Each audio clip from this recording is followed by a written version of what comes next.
Good evening, folks, and welcome to our show, We Bombed Out! Tonight, I am joined by two very special guests. We've got Christopher, 4-4 is technically not negative, Ma. And on the other side, we have Daniel can't go X2 to save his fucking life, Biguli. Your favorite X3 player, woo! The real Dizzy B and the real Busy C. Anyway, hello friends, thank you for joining us. My name is Mark, and this is the O2 Drop.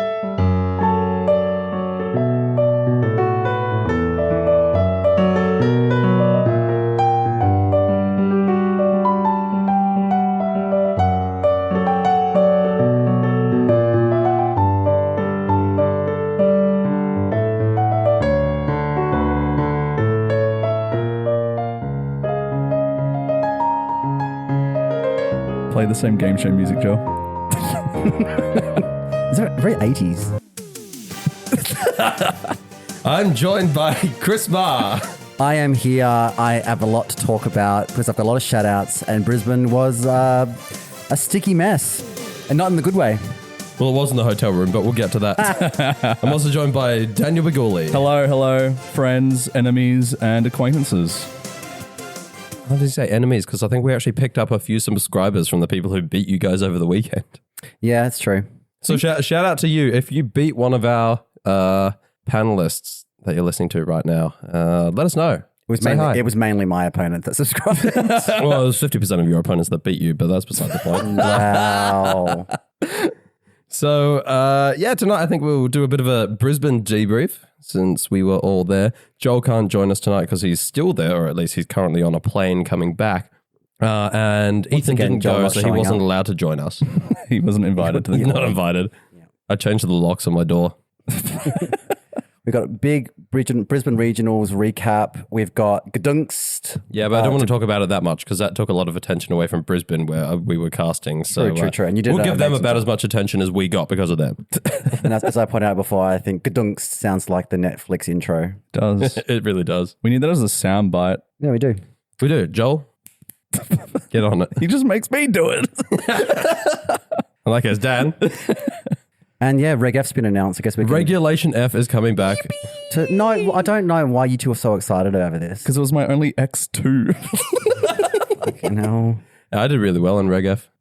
But I know you were really excited for Regulation C to come back, so I will, with a lot of grace and dignity, tell you that you can get absolutely fucked, you fucking wanker. Whatever. If you guys want to see these nuts. If you guys want to live in the past with your X2, Dan, then bring back 2018 format and I'll live in my past. Yeah, fuck yeah. 2020 Series 4. Let's go. Dynamax High Dragon carrying me to another top 8. We live in the past. Can we bring out 2016? I top cut that once. Fuck it. Let's go back to 1998. Gen 1 matter. Let's go. Nothing but Blizzard spam. Then we'll see people be like, actually, maybe Carmine Raging Bolt wasn't so bad. 1998. How old was I then? Oh, Jesus. 27. Nah, I wasn't even old enough to wank then. Don't bring back that. You brought it up. I said 2018. Anyway, So Brisbane. Yeah, that happened. It was a good time. I had a good time. Did you guys have a good time? It was fun. I did enjoy myself. It's good. Regardless of the result. Chris? Yep. I got to see a lot of cool faces and new faces. It was good. I think it's kind of weird being. I was pretty much. I am still a nobody. Let's be honest, but we get recognized at regionals now. Yeah, which is cool. I mean, I was wearing an O2 Drop t-shirt. That might have helped.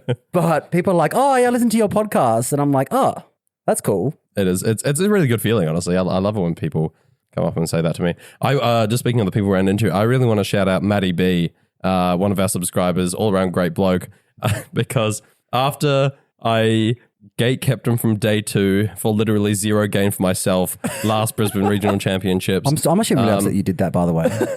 Me too. I'm not.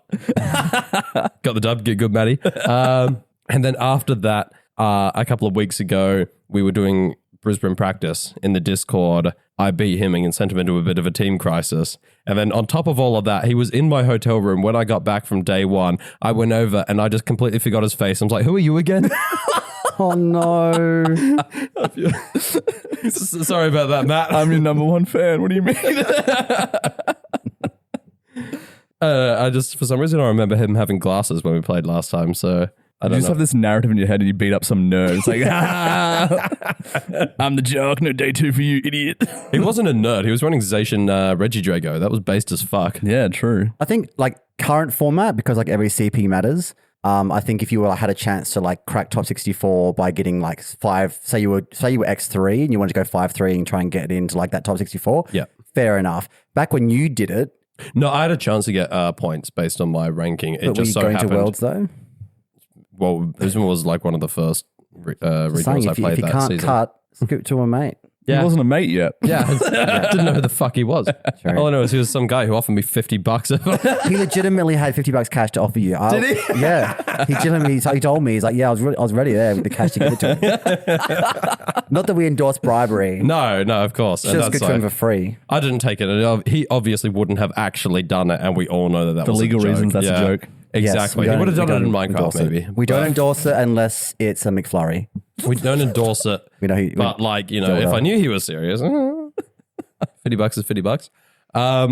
But yes, two of us played. Yeah. One of us Played. did not. Yeah, it couldn't be fucked. Hey, Yeah. So what did you do then, Mark? Yapped the whole I time. genuinely did. Professional yapper. What was it like wearing a suit for 2 full days in that weather? Because it was very hot and sticky. 80% humidity. I'm just really glad the aircon in the convention center was really good. Was your like gooch just like filled to the brim of like ball sweat? Pretty much. Hell yeah. Nice. But yeah, let's shout out the venue. Oh my God. It was so good this year. It was actually. Yeah, honestly. Bigger space. Everything Brisbane was convention center, right? Yeah. We had what? Hall 1. Or was it Hall 4? All four. Yeah, we were at 1 Yeah. in March, moving up in the world. It was a bit of a longer walk because we had to go further from the tunnel where we came out. But yeah, I mean, the venue was awesome. The staff were Yeah. great. Yep. The viewing area, amazing. Yes. Loved yeah, that. Yeah. So that's like, I think a massive shout out to ESL, Yeah. who did a lot of really, really good work. Putting in work like for the cast, they set up a viewing area so that people could watch it and watch the match that is being streamed so that people don't have to kind of like crowd around tables looking Yeah. over shoulders at those tiny switches. The hilarious thing was though, like the stream was like a little bit delayed, so Yeah. you'd see the players like react or like shake hands or like Sign the match slip. sign yeah. match slip, and everyone starts yelling spoilers. Honestly, I want to change that next year or next time if we do something like this again, If you're allowed back, if I'm allowed back. Hey, I didn't say any swear words while on stream, so Well I feel done. like I deserve a goddamn motherfucking cunting medal, okay? you're gonna just like unleash all the swearing you've been penting up over the To weekend. release all the acronyms he didn't have to say. Yeah, Wasn't exactly. allowed to I'm say. finally allowed to say stab, And AV. AV, You can talk about CC. killing. You can talk about Pokemon dying. I can talk about CC Incineroar rather than having to say close combat. Usually when Incineroar or CC, that means covert cloak. So what are we going to change at the stream next time? I just want to have a direct HDMI from the Switch to the screen so that they're not seeing the casters or anything. They're literally just seeing what's happening on the Switch in real time Yep. rather than having to operate on that 1 minute delay. But then there's logistical issues of making sure that we actually have properly soundproof headsets for each of the Yeah, players so yeah. that we don't have people yelling shit out and Or people looking at the crowd. getting and us nodding. another Lorenzo RC situation. Yeah. But it's kind of hard to look at the crowd anyway because there's that big ass TV screen Yeah, between the players yeah. and the crowd. So We should it probably solves that problem. If you're going to bring up Lorenzo RC, we should probably mention that Poker Jules on tweeted, "What's your dumbest judge call? I'll start." His one was, not that great, but then Lorenzo RC quoted and said, "Oh, do I have a story for you?" in regards to the dumbest judge call. I still think he was getting the crowd too much, but apparently he's a good guy. According to everyone we talked to, he's legit. I mean, he's a good player. Yeah. So a bit of a rough DQ when he was undefeated. Yeah. But yeah, shout out to you, RC, if you Yeah. listen. We know you do. Really. Well, hopefully. That'd be nice. Be nice. We know you listen. Yeah, we know. Everyone does. Pokemon Company International, we know you listen. Give us OCRC back. Actually, I hope they don't. Don't give us ICO. No. If TP's... No, I they hope don't they give us listen. O kickback. I hope they don't listen because if they listen to this, I'm never getting another casting spot ever again. They're just like, we're letting this guy have a microphone? Write that down. He wrote CC. He said CC on the air. yeah, write that down.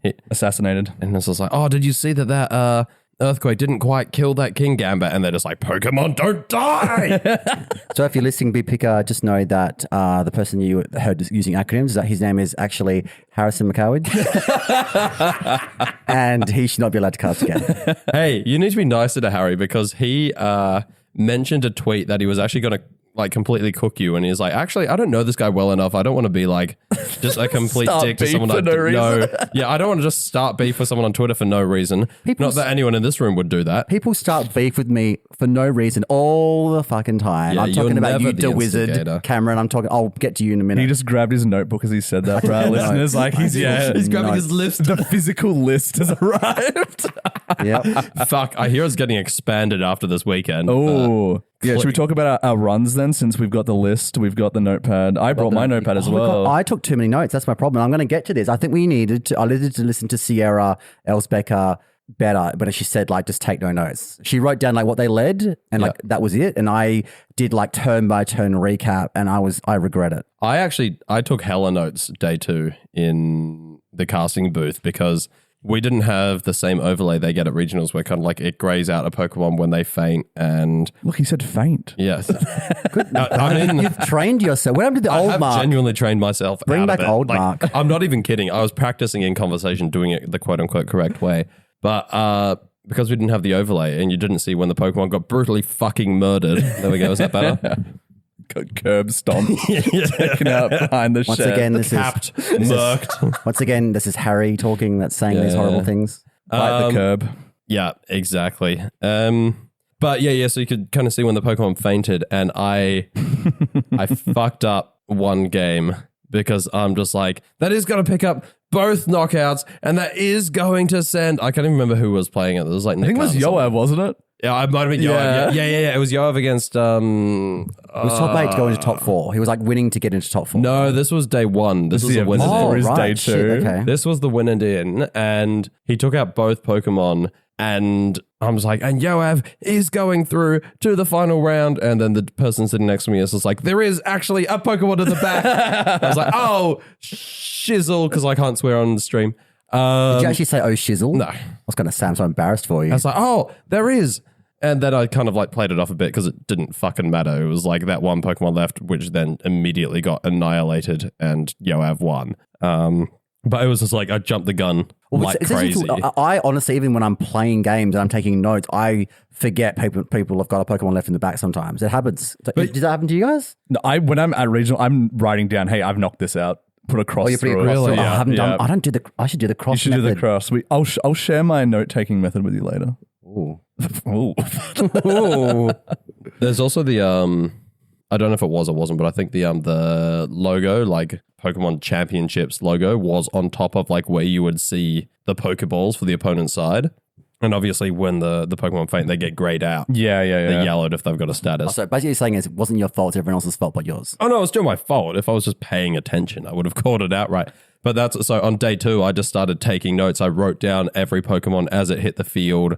I kept track of each team's terrestrialization and which Pokemon had terrestrialized. So if it's in the back, we know what type it is and whether or not they got the Terra available to them, which was really, really handy. But it was also just like trying to pay attention to what my co-caster is saying while I'm also writing stuff down. Yeah. So did you guys have access to the OTSs when you were casting? Yeah, my question as well.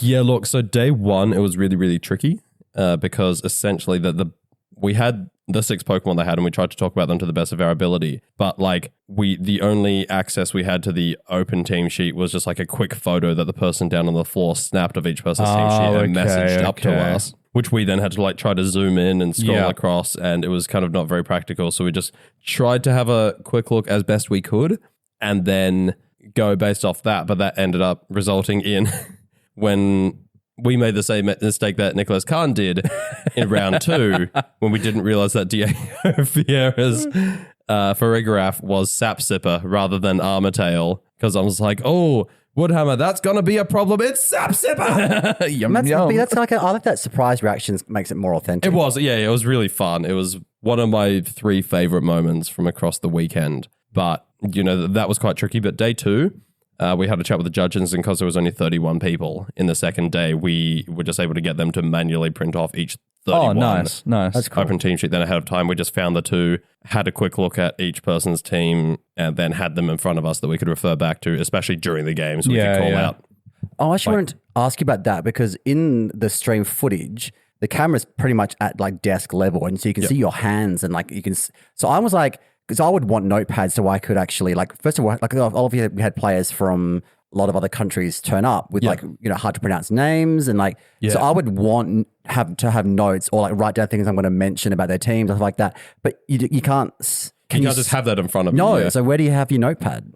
So there was like a good like foot and a half on each side of the desk that was out of frame. Okay. That we just had like, you know, notepads and team sheets and phones for like communications and stuff like that. And there was also people watching the stream might have noticed the big ass gimmigle that we stuck in the middle. Yes. There was like stuff in the middle behind that we were kind of like referring to when needed. And the other thing as well is once the game starts, there's no camera on us anymore, so we can just kind of pull that all in front of us, refer to that, use all that, and slide it away when the camera goes back. Yeah, well, actually, you can see in a couple of the rounds that I was casting in the second day when it cuts back to me, I've still got pen in hand and notepad in front of me.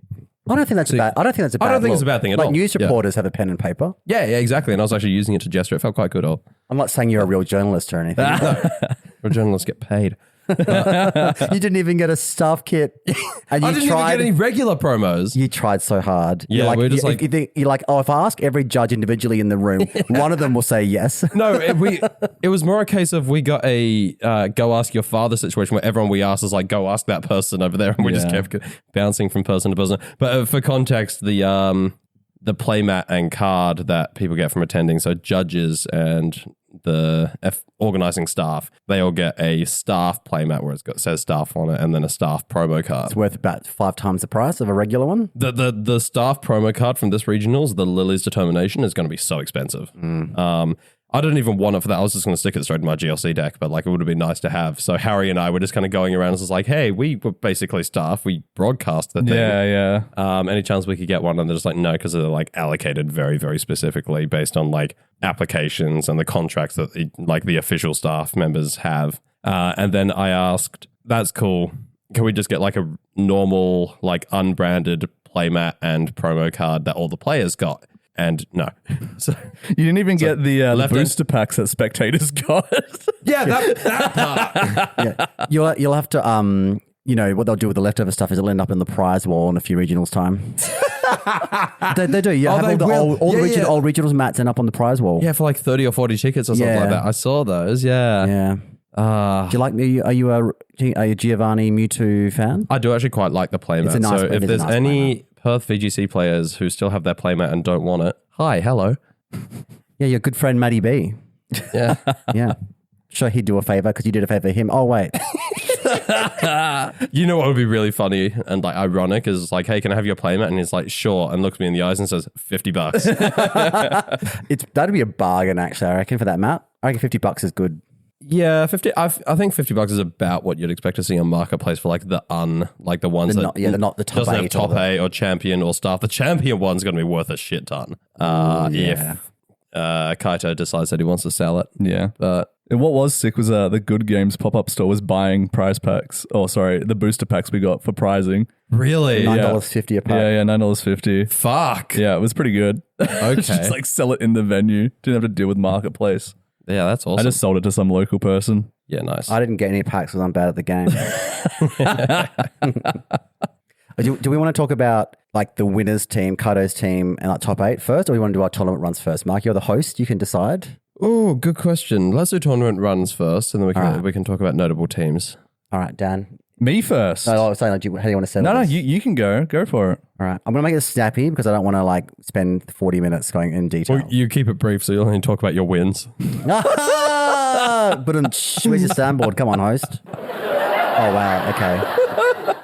Okay, so my team, I don't know, I realized on the way here, on the way to your house tonight, Mark, I have a love of running double cat on my team, double pussy. Me, yeah. Anyone who knows Chris knows he's a fan of the puss. I'm a puss magnet. Last regionals, I ran the 2-pack, like 2 pussy cats and koala team with like the Entei Chempao. Yeah. This region on my team was called Chat Noir, which is black cat in French.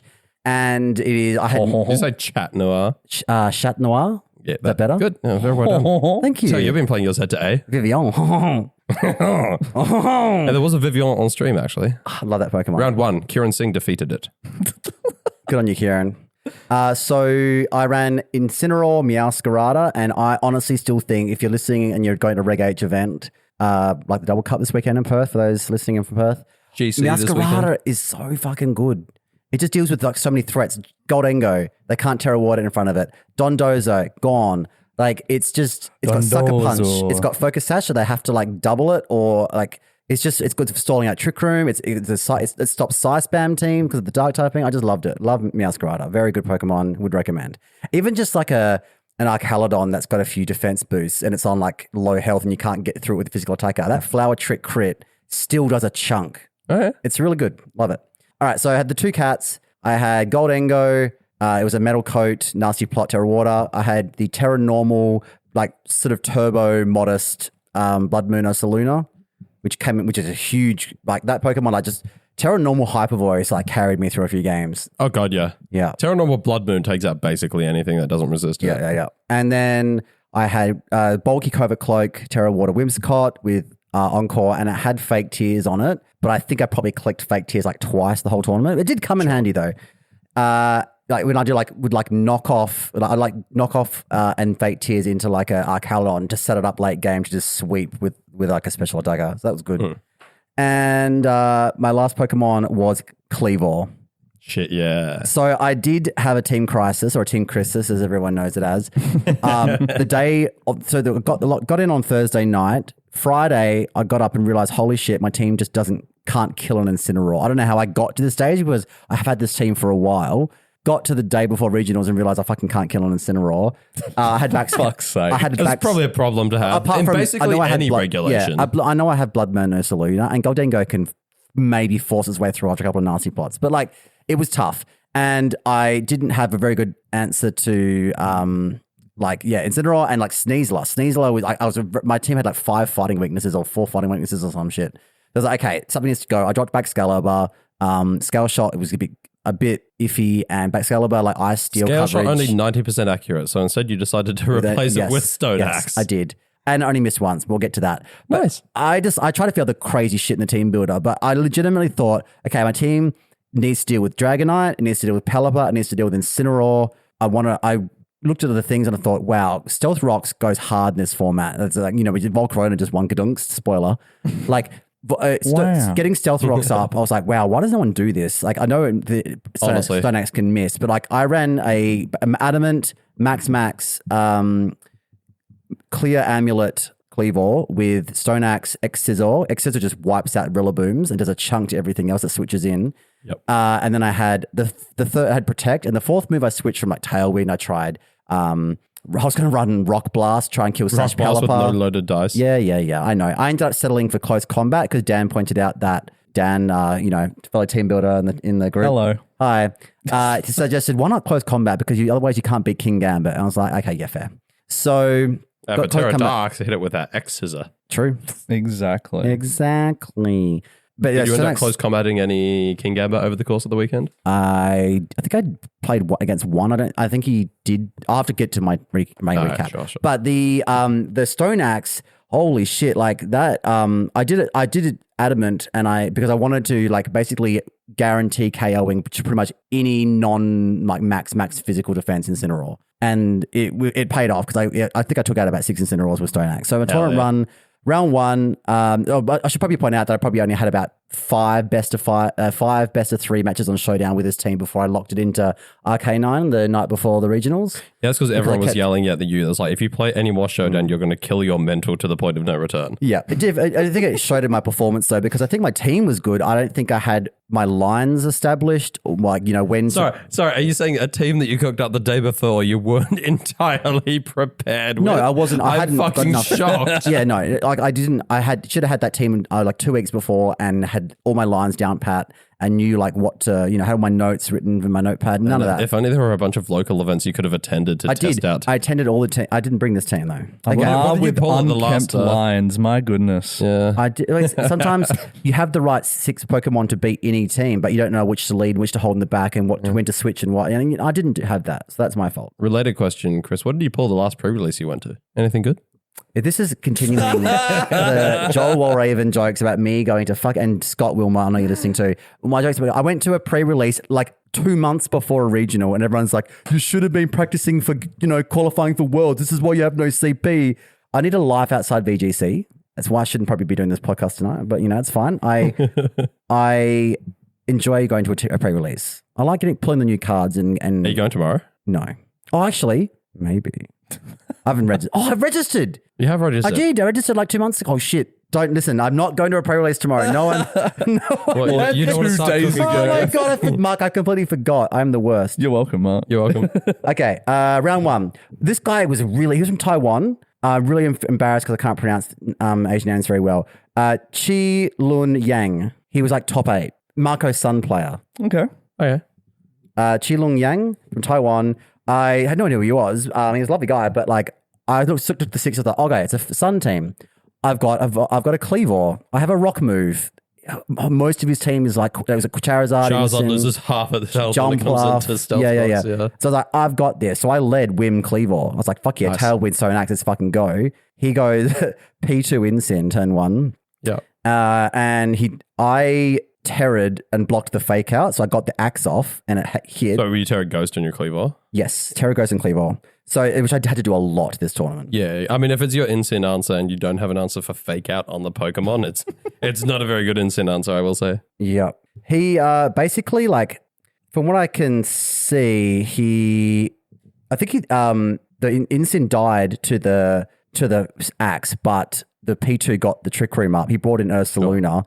Ursaluna Terrors and then basically swept me under Trick Room, and I couldn't stop the Trick Room going off. So I wasn't prepared for that Trick Room Marco Sun mode. Sure. It was very scary. It was like the physical Ursaluna with guts. Yeah. And just like swept with like an earthquake. Yep. Yeah. And he also terrored to a block, so I couldn't close combat him. I tried to close combat it with Cleavor, but it was all over. Game 2, he again led P2 Incin, and I led Incin Meowscarada and tried to like fake out and knock off, and like to like try and weaken the P2 and stuff. But he parting shot it out, got Torkoal in next to like Ursaluna, and it was just doing like eruptions outside of fucking Trick Room. Yeah. Like it was. I misplayed a couple of times, and I let him get the eruption off without. I thought he was going to try Trick Room up, so I doubled the Trick Room setter and forgot to worry about the eruption. So yeah, look, he kicked my ass. It was not a good start to the tournament. Holy shit! But that's a top 8 player, so you can't feel too bad about that loss. Yeah. I came in very undercooked against that matchup. Round 2, Curtis Wilson. Shout out to you. He had a Terry Fray Dragonite, a Alolan Ninetales, he had Goldengo.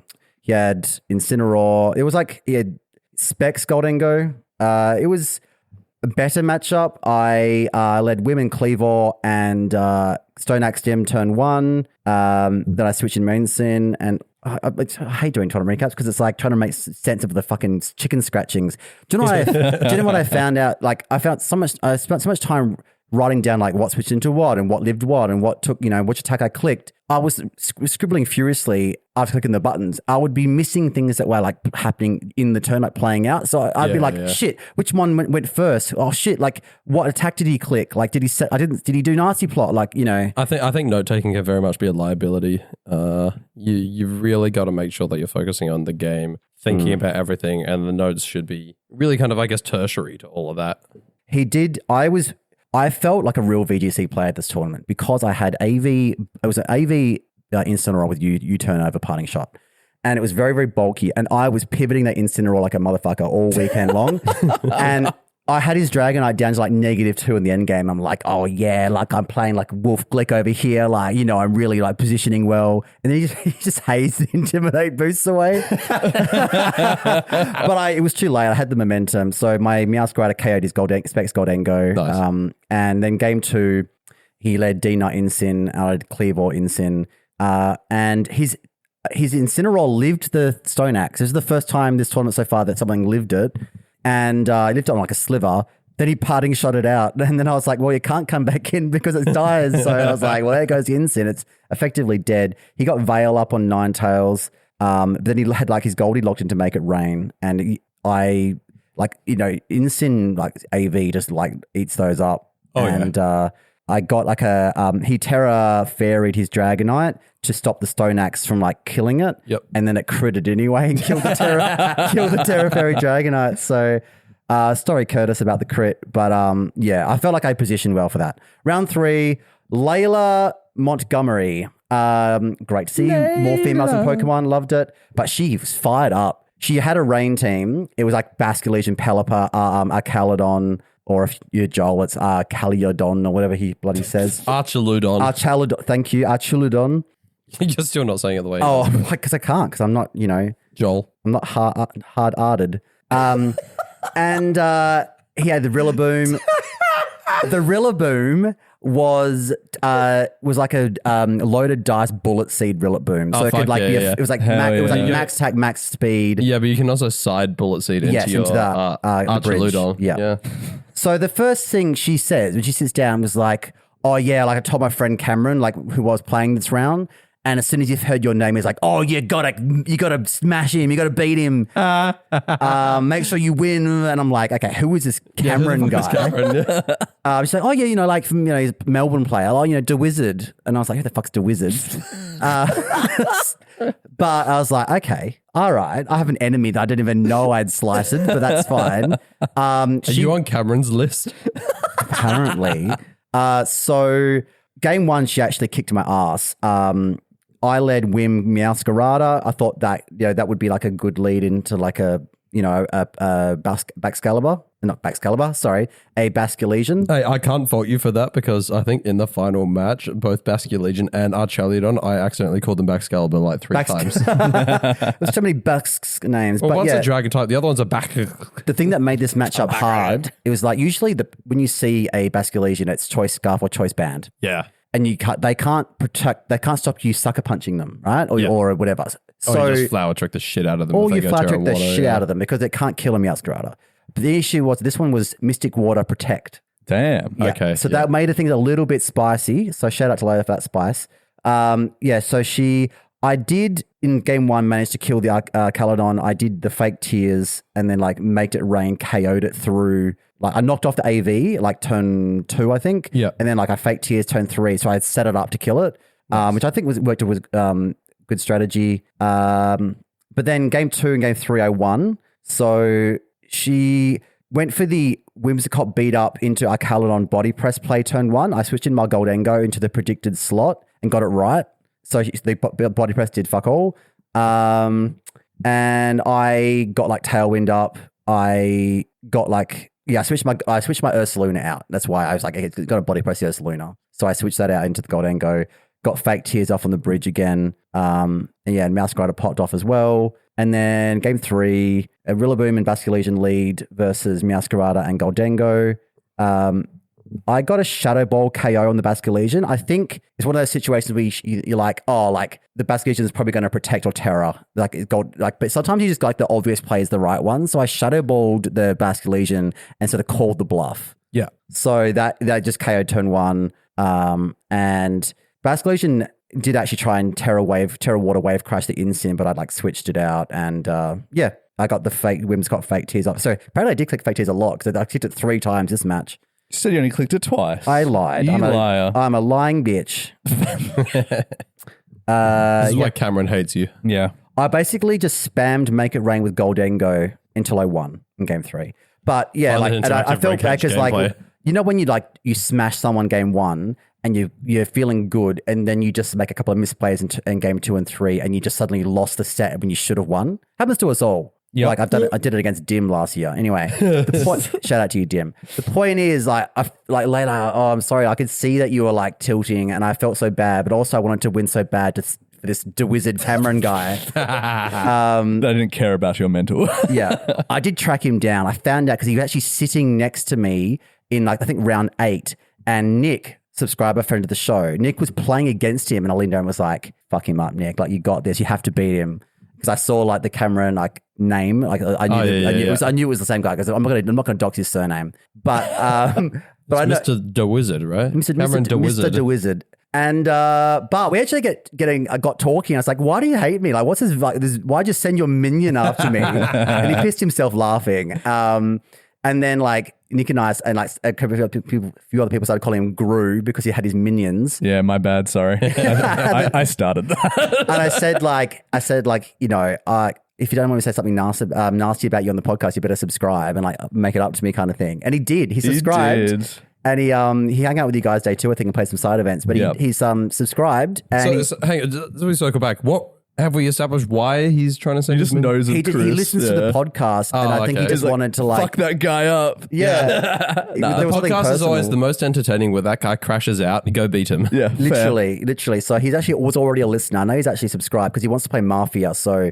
And he also went to the draft league. So if anyone pulls out a draft league, the one you just about started, the Reg G. Wait, we're in week 0 of it. Yeah. You finished the picks. You're in week, so if anyone drops out, he's first substitute because he really wants to play. I'm sorry that you missed out, Cameron. But yeah, so he was actually cool. He says he changed his name on the Discord to Gru. No, that was me. Oh, you did it? Wow. Okay. Round. We must defeat Christopher Ma. Tonight we steal Blood Moon. In terms of CP, we have no CP. Wow. Hello, Not girls. Little girl. No, that's other Pokemon players. Round 4. So I'm 2-1. Round 4. William. Sorry, is this you're going to make it snappy as well? I'm trying to give all the shout outs out and the recap and all the inside jokes. I'm going to go get a drink, BRB. Round 4, William Pye. He self-proclaimed best Gengar player in Oceania. I think he was. I mean, in Reg H, he'd be the only Gengar player. Yeah.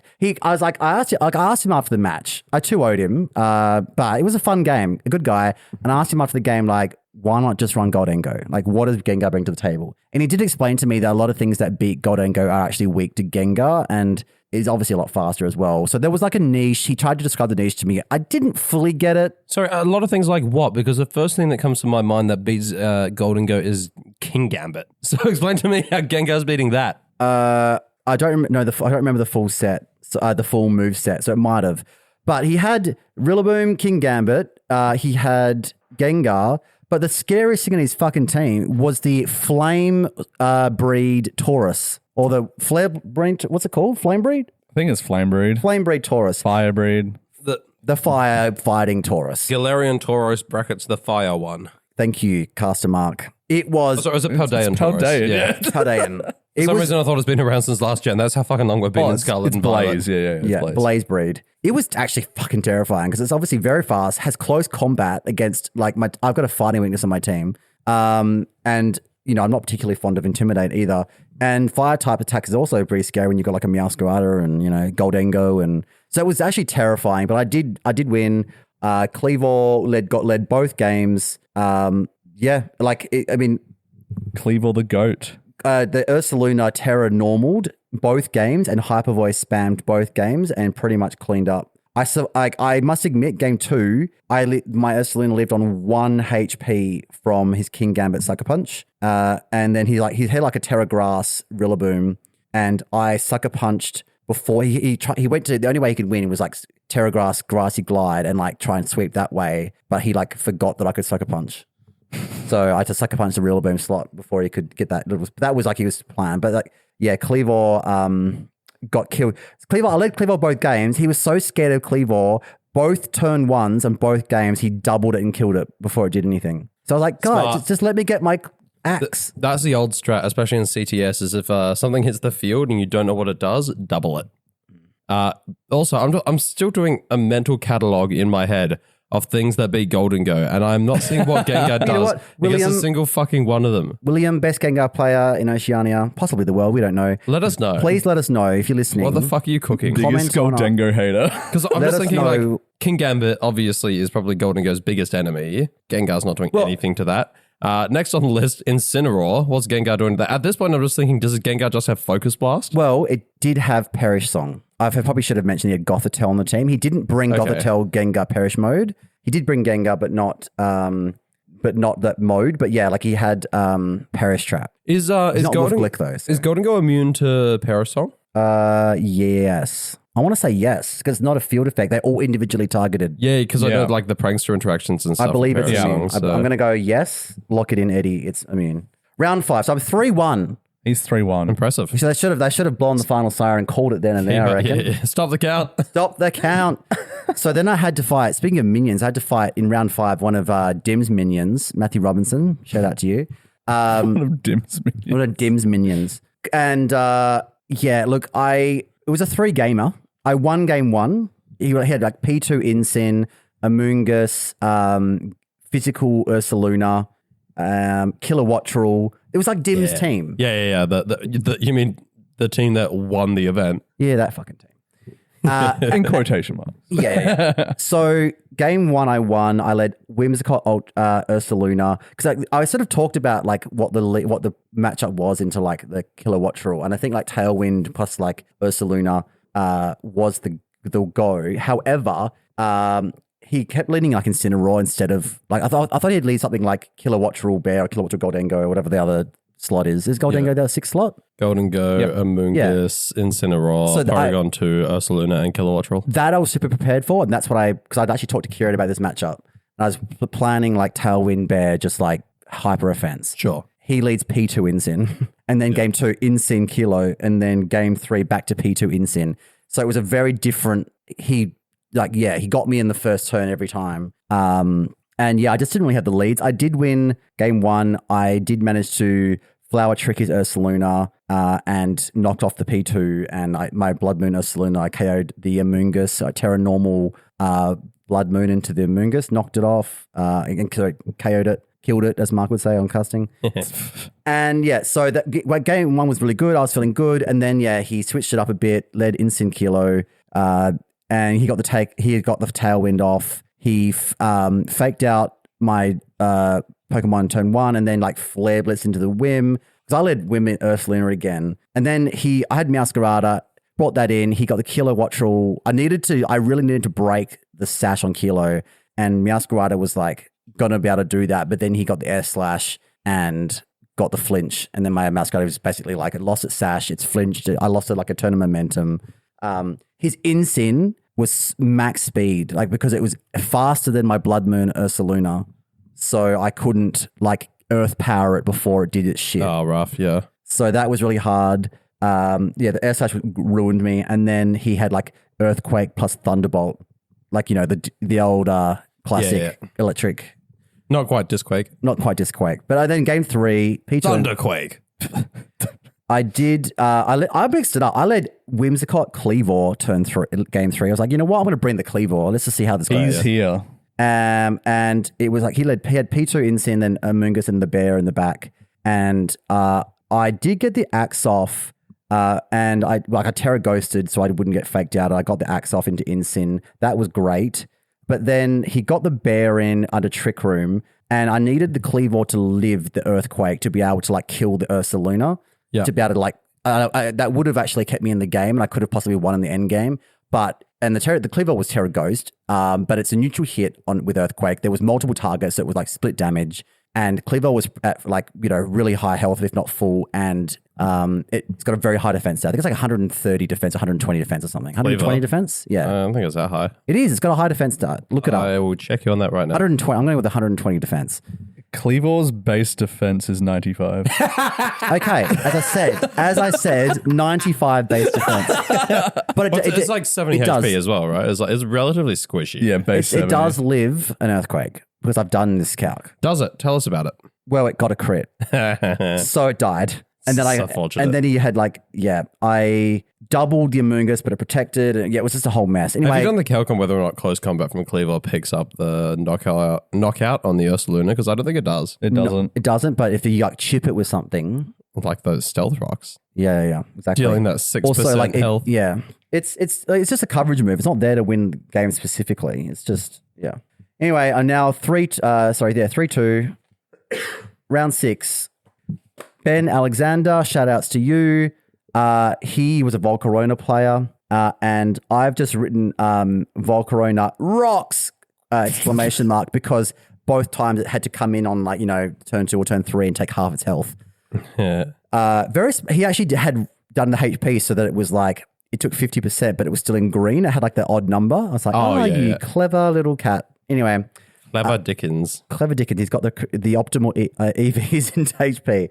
But yeah, so I led, he had Instant Sneasler. I had led Cleavor Ursaluna. And then in game 2, I led Cleavor Whim. And yeah, it was just, it led Sneasler Instant in game 1, tried to CC into the Cleavor. And then what else? Then I Terra Ghosted and throat chopped it. But the rocks were up. Volcarona came in and like took a huge chunk. What else? X-Scissor killed the Rillaboom because Cleavor just popped off. It lived like a lot. Oh, sorry, turn 1 Cleavor. Okay, this is my only Sonax miss the whole tournament. Missed turn 1, got it off turn 2, and then it killed the Rilla. So it did 2 things. It was basically killed the Volk in the end game as well. And then what else? Yeah, the knockoff from Meowscrider finished off the Volcarona. And yeah, like it was just Incin and Volcarona or Incin in game 2. His Incin, I should say, was just taking like huge chips. He couldn't pivot the Incin. The Volcarona died to a Shadow Ball from the Goldengo. Yeah, that's, it was a fun matchup. And he had Ninetales, light clay Ninetales, but it still, and he got I think they got the Veil up, but it still died to a Stone Axe. Through snow as well? No, because I had, through snow, it died to a Stone Axe, but it wasn't the Veil up. I did Tailwind, so I got the axe off before he got the Veil up. Nice. And yeah. And like my knockoff plus like a Moonblast from my Whimsicott managed to kill the Bloodburner Saluna, which is pretty cool. And did you shout them out because you said if they listen, they'll get a shout out? I shout out all my opponents. Shout out Ben Alexander. So I am 4-2, round 7, and I'm on the bubble now. And this guy, Isaac, also subscribed. Isaac Hames Montoya. Newly subscribed. Shout out to you. Hello, my name is Isaac Hames Montoya. Yeah, literally. You killed my Ursaluna. Prepare to receive $3 a month. He finished, he made asymmetric top cut. He finished 12th. Shit, yeah, Isaac. And I don't know, I'm assuming he must have lost first round of asym top cut. Yeah, I don't think he was on the stream. Yeah, but 2-0'd me, great player. He had Ursaluna Blood Moon, Scarf Basculesian. He had Rillaboom, Incin. I can't remember the rest of your stuff. It's pretty... Volcarona. He had the Terra Electric Yawn, like Ursaluna. Yeah, exactly. So game 1, I let Cleave Whim because I thought, was he a Volcarona player too? Yes, he was. Yeah. And I was like, I can't lose to a Volcarona player. I've got Cleavor. And then I think turn 1, game 1, he didn't bring it. So I was like, game 2, I won't bring Cleavor. And then he... this is the conversation you told us that he said, Cleavor hits all my stuff are super effective, so you reverse psychologied the reverse psychology and didn't bring it. Yeah. He knocked it. So Isaac... I'm sorry, you did what? I thought... I think, when I played 3 Volcarona players in a row, and I was like, they're not going to bring it if I've got a Cleavor. Sure. He's expecting me to bring my best mod into the matchup. Yeah. The mind games. I did... So game 1, I did Terra Ghost of Cleavor again. I Stone Axed the Basculesian. I had Goldango, Meowscrider in the back. But he Earth powered my Gold. I switched out a poke. I think I switched out my Whim or something into Goldango. Yeah. And he called it and Earth powered that slot. Hell yeah. So I was like, well, fuck you. I lost. And then game 2 here. Game 2. So in between game 1 and game 2, he's like, I'm really worried about that. No, Cleavor, it hits my Pokemon for super effective. And it's like, I'm not falling for your tricks, old man. It's like the scene in The Princess Bride. Yeah. We're trying to decide, I clearly cannot choose the glass in front of you. But also, you knew that I would do that. It's like, clearly can't choose a glass in front of me. And just to demonstrate the skill diff as well, in game 2, he knocked off my Whimsicott very early on, and I forgot that I'd had my Covert Cloak knocked off. So then late game, I went to set up, I went to get off a move with my Whimsicott, forgetting that he could fake me out. And he faked out my Whim. And I was like, fuck, that's right. I've got no Covert Cloak. This is the sort of... I'm naked. I am naked. And then, I lost on sleep turn. So in game 2, there was it came down to if I woke up I think I had first turn sleep, and then second turn, if I woke up on second turn, I would have, I would have won that game and gone to a game 3, but I stayed asleep. So yeah, whatever. Good player. Shout out to you, Isaac. And thank you for subscribing. But also fuck you for beating me and ruining my hopes and dreams. And now I didn't get any CP and it's all your fault. So Isaac, whenever you play against anyone, you're going into Reg F, you'll be like, I've got such a hard matchup into Raging Bolt. And your opponent will be like, he's trying to trick me. I'm not bringing my Raging Bolt. Well, I think I see. Like, I had last round. This is the last one for me. Then I'm getting Dan's better run. But What, you didn't make day 2? shut up. Round 8 was Jordan Goggins and That's a sick name. another sick Volcarona name. player, and he might have been the one that was shit talking Clevo, been like, "Oh no, it kills my whole team." Maybe they both did it. I don't know. They both. Some people commented on It Clevo sounds like every you've single played round. against a lot of Volcarona. I did. So it's just And I lost smart against call on the two of cleaver. Sorry, I retract what I said about the cleaver being a smart call. Well, no, it's a good Pokemon. I'm telling you. So Yeah, if you bring it. I mean, like, okay, Exhibit A, Jordan Okay. Goggins, round 8. All right, I'm playing for CP at this point because I can go 5-3 Yeah. because Isaac ruined my life. So at this point, you're 4-3. I'm 4-3. Yes, thank you. Yes, he leads Volcarona Incin. I lead Cleavor Whimsicott. I'm like, fuck yeah, double rock weakness. Beauty. I Terra ghosted the Cleavor. He faked out the Cleavor. It went through the ghost typing, obviously. Yep. And I axed the Incin, which is great. Started off well. The Volcarona Terra Fairy, so it wouldn't die to Stone Axe. Whimsicott got Tailwind. Why, off. have you done the calc? Does that pick up the knockout? It doesn't kill. No, it does not kill a Terra Fairy Volc. No, I just mean before it tears, but... Yes, it does. Okay. Funnily enough. It's a roll. It's not a fucking roll. No, it is. It's a 90% chance because it has to hit. Oh, that's true. That's a very good point. I apologize. And like he had a Rillaboom. I tried to exited that, but then I think I threw because like I felt like I had the advantage. I'd predicted the fake out. I'd killed the Rilla, but then he got like he lived an axe on a Terra Fairy Volcarona. It survived the axe. Yeah. Then he got like Heat Wave. Like he had like a Quiver Dance and like Heat Wave, and the Heat Wave just like KO'd everything. Yeah, to do that. It was a bit sad. I did get a Flower Trick off on, but like, yeah, it just Heat Waved me to death. And then, so yeah, apparently good Pokemon, just ask Simone and Vito. Game 2, it was Rillaboom and Basculesian. The Basculesian Terra Warded. I led Incin Whim and got the Tailwind up, switched Incin into Goldengo. He flip turned that slot. So Terra Water flip turned, brought out his own Ursaluna. His Rillaboom lived to make it a fake Tears Make It Rain, which is like fucked. And I ended up losing because it was like my Meowscarada versus his Incineroar and Basculesian at the end game. And I was like, well, I can't kill both. And he put me to sleep with Yawn. And then again, sleep turns. I needed like a first turn wake up to KO the Basculesian, and then I could have 1v1 to the Incin in the end game. Yeah. But alas, I did not get the sleep turn. So yeah, Jordan knocked me. So I went 4-4. I finished 82nd. Not enough to get CP. But I think like considering I cooked the team the day before and I didn't have any good lines prepared, I don't think I played terribly. Like there wasn't a turn where I like I didn't click like Tailwind or Trick Room or something like that when I already had it up, or I didn't like, forget about. I forgot about the Covert Cloak being knocked off. I'll give you that. I did do that. But like we've all done it. Yeah. But I think I played okay. I had cool opponents that were like friendly, made some new friends, loved Cleavor, loved Meowscarada, loved Terra Normal, Blood Moon. And that was I went 4-4 and got to play GLC side events day 2 and How'd you go did then? some interviews. GLC was, I went 4-1. Shit, yeah. The pricing was terrible. Didn't get fuck all. I got one pack. I did pull a full art Braviary, but yeah, and you signed up for like the 70 tickets to get a plushie, and then they gave you 30. they got 30 for I got second place because one guy beat me in like the last round. It was like he was like, what time was he running? He was running Psychic. It came down to you lost. It came down to I was on 1 prize. Yeah. He was on 2. Yeah. He brought out Mimikyu, like accelerated the energy onto it, like copied my Red Banquet.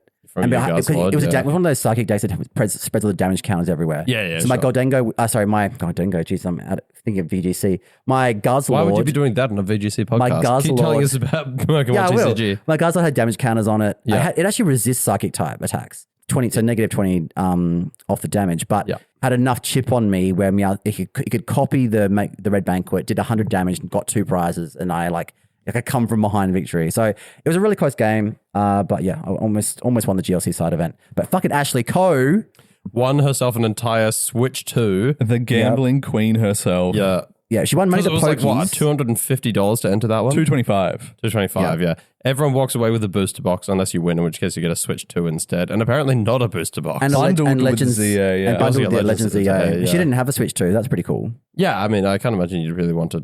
I mean, it could still be worth winning one. You'd sell it for a fair bit. Yeah. But if you weren't at the event, how it worked was that 16 players actually got to play it. You put in an expression of interest and they draw it like a fucking lotto. Really? Pull your name out of the hat. And then we had, Ashley and Robeson participate in it. And then they were both top 4. We're like, oh, sick. And then Robeson got knocked out. And then Ashley's in finals. And when she walked into the pub with that Switch 2 box, we went That was off. hype. Yeah. Yeah, we started a round of applause. Yeah. Everyone joined in. It was really cool. Side events are always a good time, I reckon, on Yeah. day 2. What I will say though is Good way to feel a bit better about your shit result from day 1. what I have to say is though is like I said this about the last regionals I went to. They only ever have like one staff member doing the result slips and the new pairings and like the each printing out the results every round and giving out their match slips again. Like because there's a backlog, there's so many side events happening at once. You've probably got about 10 to 15 side events and various types going at once. And everyone's bringing match slips into the same spot, and there's only one person trying to update all the rounds and do the new pairings. It just takes like the GLC had like 20-minute gaps between rounds. It felt like Yeah. Yeah. So I feel like- I mean, that's I always mean- going to happen with the side events because you get a lot of people playing them. It's like all the juniors, seniors, the people who didn't make day 2, just all kind of flooding in, and they've only got a certain number of staff to run ones side that aren't events too because the rest of them hungover. are trying to run the day 2, right? yeah. So I think if ESL could take any feedback, everything else about the event I thought was run very well. Yeah, check-in was great. Everything was on the extended time. check-in window. The wristbands were bag good. drop for day 2. bag drop, Amazing. yes. Genius call. I don't know if it was the venue's idea or ESL's idea. I'm pretty sure I put in some feedback in a form because, it was very well Well, it's received. very common, right? Yeah, Like because you'd show up on day 2 and all the people like us who had to check out of their hotel in the morning, get to the venue because they're going straight from the venue to the airport. Like you just see kind of like the outside of the room just littered with suitcases and duffel bags because it's just everyone was doing it. So the fact that they're just like, we're just going to have somewhere where people can, cloak their suitcases. Yeah. Fantastic idea. Amazing idea. Well done. So shout out to whoever was responsible for that. The extended check-in window, check-in opened at 1 p.m. I think. Yeah, and early check-in. Yeah, and there were went side through events all the way as till well. 8 p.m. yeah, side events all through that time as well. So shout out to the judges and the staff who would have been clocking some, that's basically like a full working day, Yeah. right, for volunteers. Yeah. So shout out to them for doing an awesome job there. Because that just seemed to run super smoothly with no hiccups. Shout out to the new wristbands. Oh, yes. can shower in them. God. Yeah. Well, let's be honest. The ones that you couldn't shower in, it was so humid in Brisbane that if you walked outside, it would have disintegrated by the time you go back to your hotel. Yeah, they like the cloth fabric wristbands with like the little toggle on them to tighten them. They're a bit hard to get off. I don't know how you guys got them off. Scissors, I didn't want to cut the ribbon though, so I just got like some some lube. No, some like like those clipper, like they got like the thick like pliers but sharp. Scissors. Yeah, like heavy duty, and they meet in the middle. rather than cross and cross, to like cut through the plastic. My check-in lady was very nice and didn't put it too tight. So end of day 2, I just slipped it off and then took the little white bit off. I didn't I just got given it. I put mine on myself, so I was the idiot who put it too tight that he couldn't slip it across I his was wrist. also the idiot that did that. The layout was really good. Like the tables and chairs are fine. The new Switch docks were good. And like the internet cables and Yeah, the everything. USB hub, it was so good. I didn't hear of any communication issues. I don't know. There was like The only communication issues I knew about were the ones that happened on the stream matches. there was a couple where some people were like, the issues I think where Switch 1 users were trying to like start up union circles maybe, or like people were not putting it in flight mode and connecting to the local internet properly. And I found also like the Switch 2s have got like a top USB-C port where you can put the cable in, and that one I found more consistently good than the bottom one because I'd always wait to see the connection before I started trying to connect to the internet.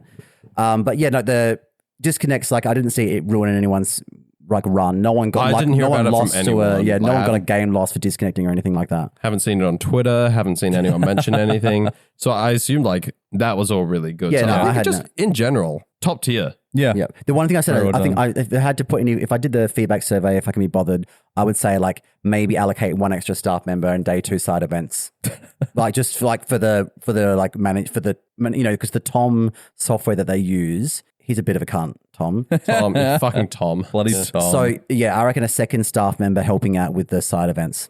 That's fair. I think you mentioned the feedback. Clearly it gets listened to. I think everything like that we've mentioned, disconnection issues, having a bag drop, the way, like the layout, having a nice big viewing area. Yep. These are all things that people have provided feedback on that I know many people have been providing feedback on.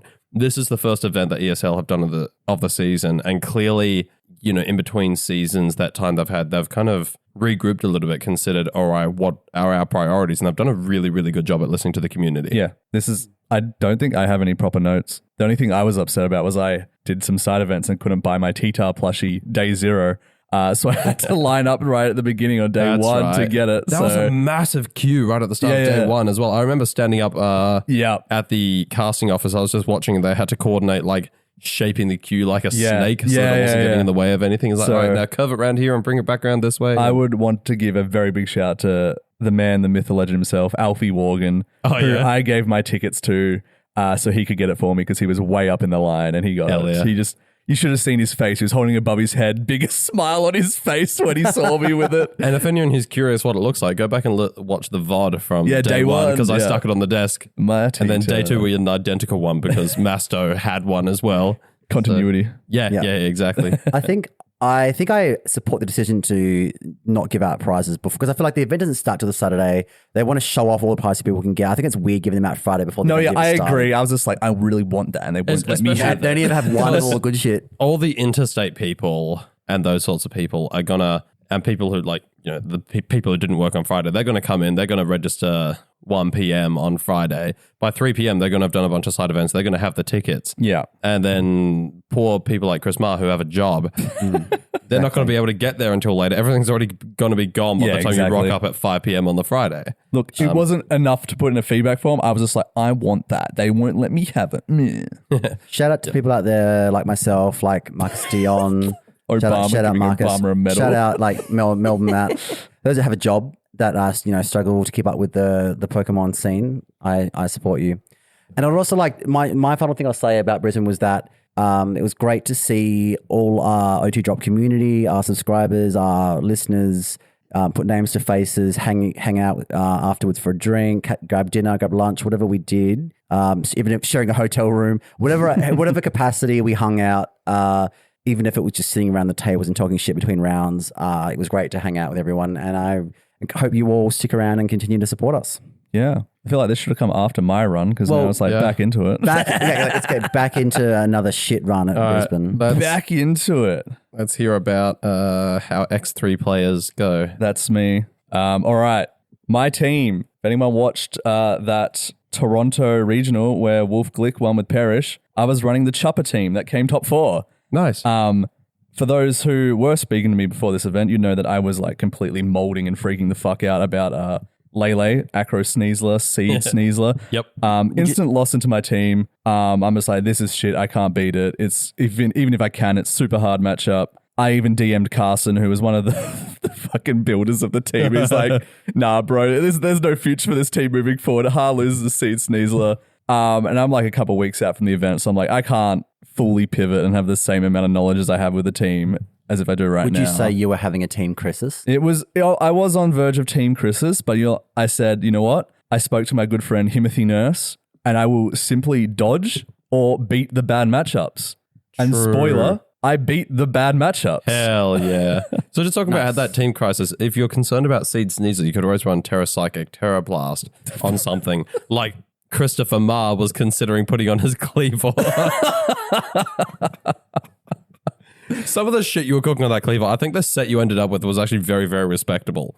I think it was Mark, it had Tailwind until I said CC. I still think Tailwind is a shout on it. I'm Kieran back. I think you might be correct if you didn't already have Tailwind on your team. But I mean, like, I think Stone X, Close Combat, X is a with Clear Amulet and Terra Ghost. I think that was very, very strong. But you were considering the Rock Blast, which I think we've already mentioned, and then Terra Psychic, Terra Blast to ensure you pick up those +1 defense Sneaslers. So, Dan, you should have just done that. I should have. Although it sounds like you didn't need to. No. I made 2 changes to the original pace. So if you don't know what it is, it's Terra Psychic, Scarf, and DD Mail, Terra Dark, Seed, Sneasler, AV Flying Tita, Terra Normal Blood Moon, Terra Grass Volcarona, and Terra Fairy Annihilate. And my changes were Terra Dragon Volcarona and Terra Water 8 for a better matchup into Rain and into that fucking Sneasler. So, Can I ask you a quick question? of course you can. Before you start your recap? Yes. Because I tried to go by tried and tested methods. I ate eggs for breakfast all 3 days, Friday, Saturday, and Sunday. Yep. What did you have for breakfast? What did I have for breakfast? Yeah. On Saturday, it was a protein shake. And Nice. fuck, what did I have? So no egg. I don't think I had any egg. Wow. No. You threw. I did. I'm trying to remember. I completely blanked. I know the second day I had like savory mince on toast. That was pretty good. I fucking love savory mints. Where'd you get savory mints from? I was staying with my family. Oh, yeah. Yeah, I was gonna say, Like, what that sounds like fucking home cafe? cooking. Yeah, it was great. And a That's protein awesome. shake. Okay, so Yeah, nice. round 1, I was against a player called Warwick Francis. So he hits me with I haven't played since 2019. I'm like, oh, sick. I better not fucking lose this. I lost game 1. I was freaking the fuck out. Yeah. But his team was Rillaboom, Volcarona, Sneasler, Clefable, Baxcalibur, and a King Gambit. So, yep, I lost game 1, and then I'm like tilting off the face of the earth already. I'm like, it's happening again. I'm fucking spiraling. But we pull it back. I win game 2. I win game 3. He loved to lead Clefable. His coveted move was Helping Hand, Scale Shot. He just did that. Yeah. Games 2 and 3. I missed Like a poor man's coaching. Really. Yeah, exactly. Yeah. And I missed 1 rock slide that match and got 1 flinch. And that was the only miss and the only flinch I got for the entire day. Really? So, yeah. Jesus. Yeah. And big shout to Warwick Francis because he then went on to 0-2 drop from the entire tournament. Based O2 dropper. Sorry, Warwick. And I feel like he did want to have a chat because he's like, oh, I'm back into it. I want to talk. And I had my headphones in. I'm like, please don't talk to me. I need to like focus because I'll get distracted. In 5 years, he's going to rock up to some regionals like, I haven't played since 2025. Your son won another 5-year hiatus. It's me again. He's like, oh, you. Cool. Round 2. I'm 1-0 and I feel good because starting 0-1 again tanks the mental. So feeling good. And last Brisbane season, I guess 8 months ago, I had a terrible run to begin with. I lost to Scott Kennedy, who made day 2 round 1, round 2 versus Diego, eventual winner of the tournament. Both of these guys are, world's competitors. So round 2 of this time, what better way to have an opponent than another world's competitor of Lewis Tan? Multi-boy straight off the bat. He was running Basculegion, Sinistra, Insin, Pelipper, Achelodon, and Ursaluna regular. Lewis minced me. He knew everything he needed to do. Did he turn you into savory mince? He did. Yeah, he did an amazing play and I'll give it to him. It was the biggest brain shit ever. Game 2, end of game 2. I'm like, okay, it's looking good. I think I might win this if he, isn't dumb, but he is like mega brain. End game was my Indeedee male in Psychic Terrain. It has already got a boost from Unburden, +1. Sneasler has an unboost from Unburden. Yep. I have got my Blood Moon, who's on about like 80% health. Neither have Terrid, I believe, versing Basculegion and +1 Archelodon. So I'm like, cool. +1 special attack? Yes. I just kill Basculegion here. Then either he can't kill both of my mons and I should win it. Unless he does the big brain play and side Aquajets Into his own Archelodon? into his own Archelodon that you can do in Psychic Terrain. He gets the +1 defense boost. I then kill it with Sneasler. And then he flash cannons my Blood Moon. It dies, doesn't get an attack off. And then CC does not kill the Archelodon from the defense +1. boost? Yeah. If it did more chip with the fucking Aquajet, if one thing crit, it would have won. But yeah, that's pretty much how game 2 went. And it was very good. I was very impressed. Yeah, that's a sick play. Yeah. And again, world's competitor, round 2 in Brisbane. Wouldn't want it any other way. And he definitely showed why he is that level. So well done, multi-boy. Nah, Got fuck me him. again, you fucker. Yeah, fuck him. At least I didn't attack my own mon this time. Round 3. I'm 1-1. I'm versing Emery Joseph, that everyone was calling the Wolf Glick doppelganger. I versed him before. He does look like Wolf Glick. He wears very fancy pants. Love his pants. Is that what you've written down in your notepad? Yep, fancy pants, right? Exquisite trousers. Dapper fit. He was running a pretty cool team. It was Sinistra, Archaladon, Sneasler, Politoad, Indeedee Mail, and Espathra. Fuck yeah. Love seeing Espathra in Red Yeah, yeah. And it was a Terra fighting Espathra. Hell yeah. And it was Terra, Fairy, Indeedee. And I have a pretty clear flowchart into this team where if they do go Indeedee Sneasler, I'm happy just to lead Volcarona Tita and it just fucks it. And I just led that for both games and had Sneasler and Indeedee Mail in the back. Won game 1 and game 3. Nice. My note taking is I write down what they did turn 1, what mons they brought, what mons I brought, and what terrored. So I'm not going to... Then you start actually focusing on the game. Yeah. And I might have little notes of speed interactions, or I've got on this one, spoiler, overheat, miss, sad face. Rip. Round 4. Hello.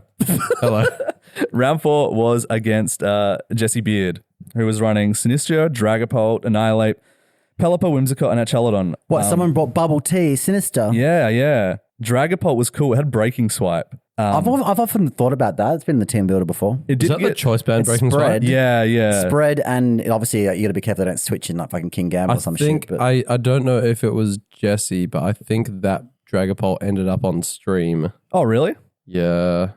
Someone was running a choice band Dragapult, and I think I remember that one having the breaking swipe. Yeah, it was cool.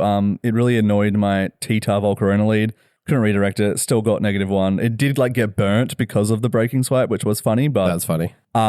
He had beat up on his Whimsicott because, there's an Archaladon and an Annihilate on this team. There was a turn where I have my T-Tar and Volcarona staring down his Dragapult and Whimsicott. I've got Tailwind up. I go for an overheat into the Whimsicott. It misses, and then he swaps his Dragapult into Archaladon that gets beat up by Whimsicott. That's rough. Yeah. And I pretty much just lost the game from that point, unfortunately. Clawed it back game 2, but ultimately lost game 3. And he was nice about it. He's like, I'm sorry about the overheat miss. I'm like, oh, it happens. And he went on to make day 2 as well. So maybe he was the one on stream then. Yeah, he might have been. Well, yeah, you didn't put anyone on stream, so... Yeah, where was the nepotism when we needed it? I almost put Slocum on stream. Almost. It was slow coming home and you did not put him on stream? Well, he lost that round, so probably a good thing. Yeah, probably. That was a cool team though he was versing. Round 5 was against Max Woodsford. He was running Alola Tails, Goldengo, Bloodmoon, Rillaboom, Volcarona, and D-Knight.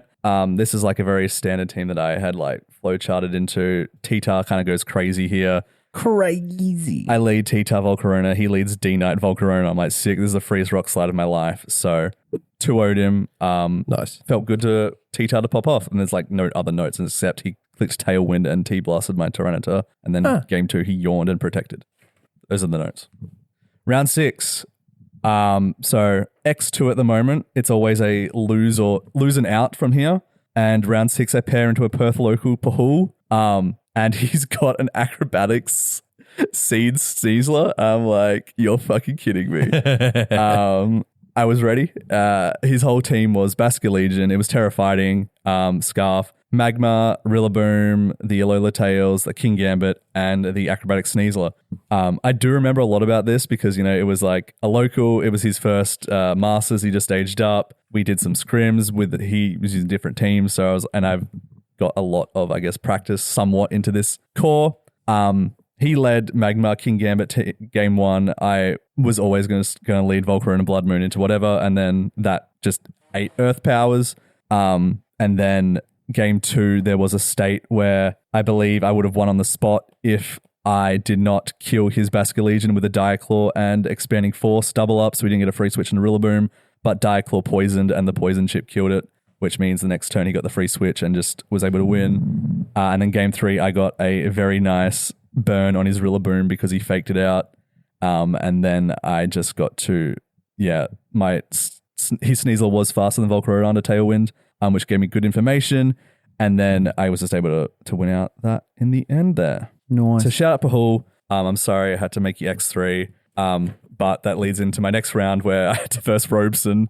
who was another Perth local. Should have been on stream. I'm glad it wasn't because I got knocked out here. Robeson was running the Wolf 6 and he just played very well. He got his leads right. I think I was too cautious that one might be Zarok and just kept leading Wim's D-Knight and just outplayed me.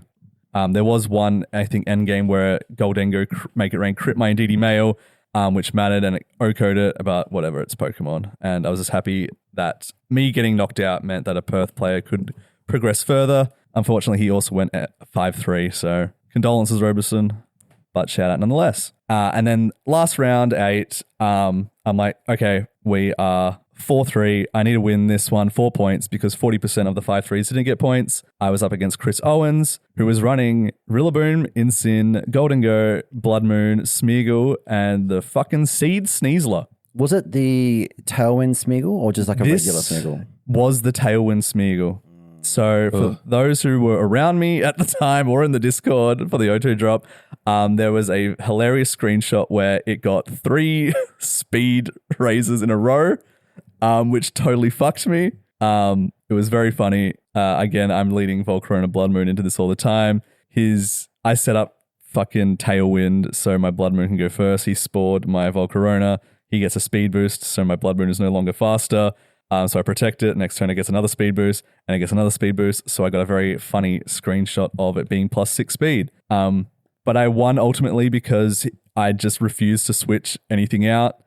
Stalled out the grassy terrain. So eventually my Indeedee Mail comes in. He can't switch out Rillaboom to get the grassy seed proc, and my Indeedee is faster and just OKOs that fucking Sneasler.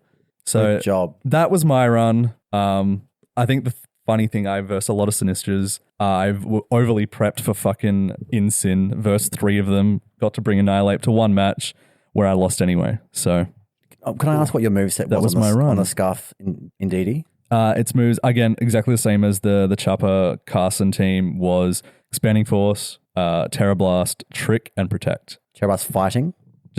Terra Psychic. Oh, Terra Psychic. Yeah. Yeah, so that was me.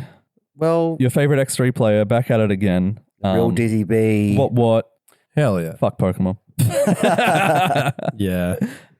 Well, I mean, I guess we should probably talk about some players who did well. Yeah, someone won the thing. Yeah. I want to shout out to Dan Walker real quick because he was sitting in the foyer of the convention center on Thursday. Friday. On Friday. Yeah. On Friday when we were all like registering, he's there with the laptop out on Showdown, literally building the team and trying to like run, matches and test it and run calcs, whatever. He has a mathematics degree, for those that didn't know, and he's a giant maths nerd. And if you saw his interview on stream, Mark, do you want to tell us about him and Masto's conversation on stream? He was asking more questions than he was being asked. He's the one who's supposed to be getting interviewed, and he just keeps saying, because the Dragapult, what's it hitting? This is what, 173 speed?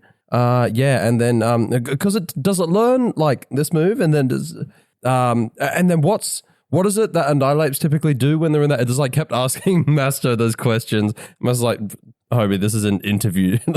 I just want to know how you feel after that win and what you're back the autism and ADHD and whatever else is going on. Go watch the VOD, or I think we're actually going to upload the individual games and the interviews that came with them for the games that we were actually able to get winners interviews. Awesome, because he had Galarian Slowking. Yeah, he had Ability Shield, Incineroar, Wheezing, Mirror Herb mixed investment like Salamence, like Draco Meteor.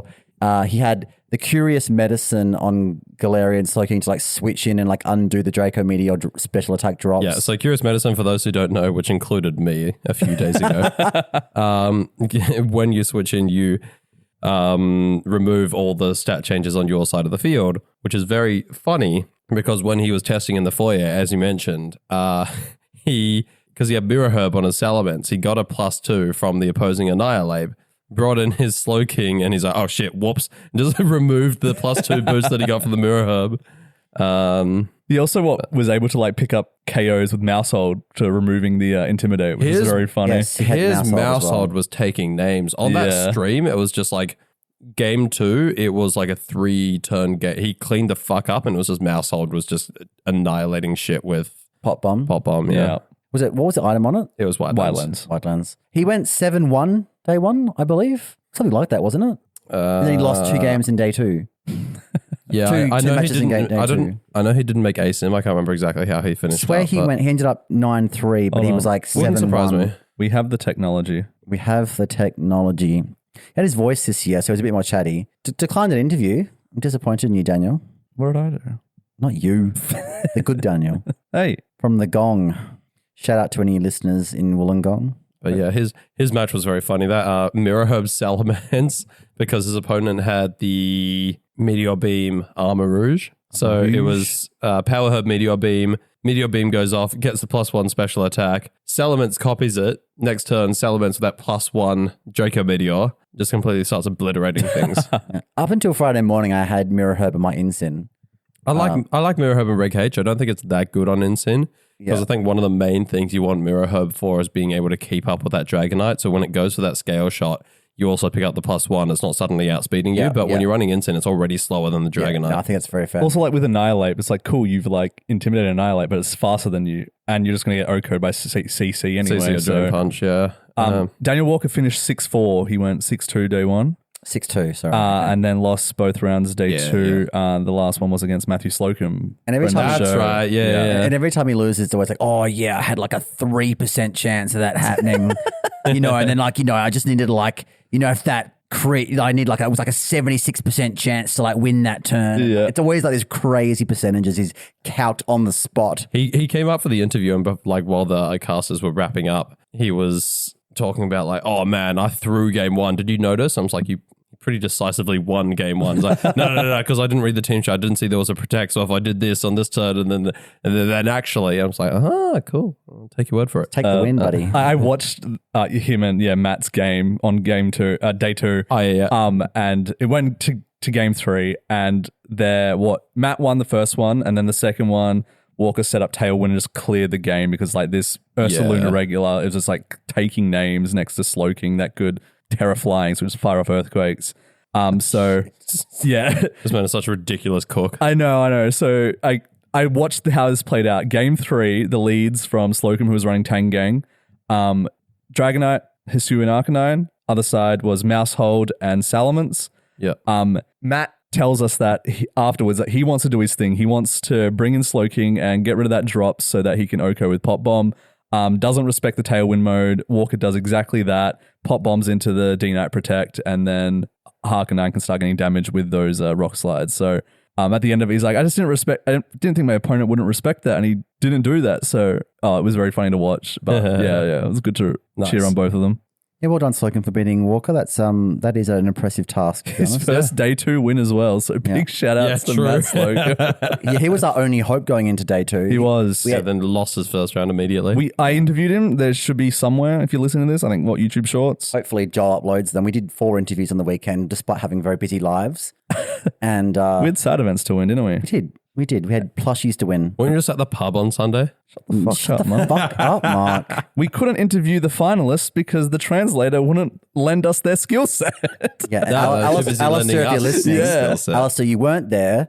We had no hope of interviewing the Japanese players. We got the 2 top 4 English-speaking players. Yeah, the one regional in a while that Alistair hasn't been into in Australia, and then suddenly we have in need of a translator.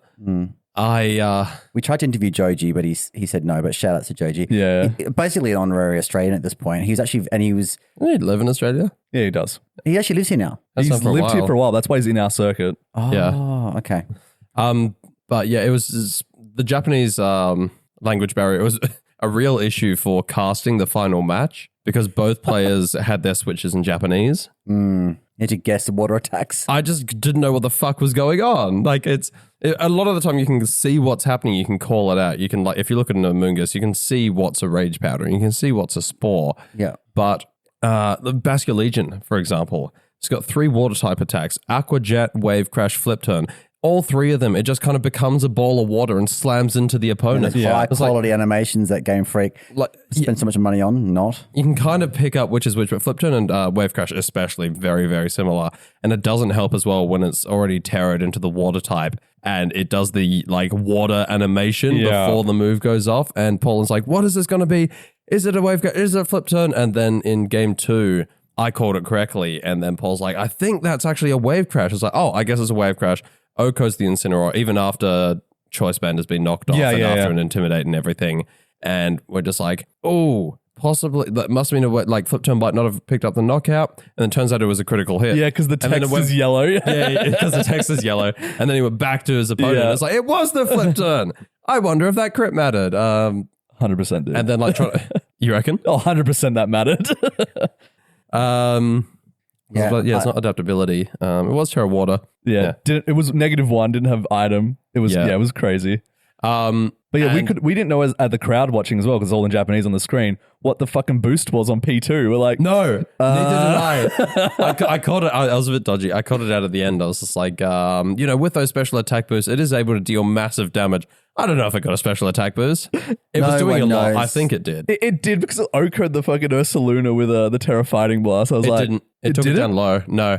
And then at the end, Ursaluna was back on the field. It was asleep. And yeah, that's right. I was like, is the Ursaluna going to wake up? Because I'd forgotten that the Ursaluna is actually slower than the P2. Yeah. Because it must have been min-speed Ursaluna. And the P2 just got the knockout before the Ursaluna. It did do a lot with Ice Beam as well to the Sinisters. You know what? I think it was, this. Alistair. Yeah, watch the VOD. Please watch the VOD. Let us know. Watch the VOD, the Brisbane final VOD. Let us know, did P2 get a special attack boost? We've got to use our resources, guys. We have the power. We know Elsa does coaching. We should get Japanese language coaching. I'm so bad at learning a second language. now to learn Japanese. Yeah. They have to learn to read it as well. Yeah. And there's 3 languages to learn. Yeah. Hiragana, katakana, and kanji.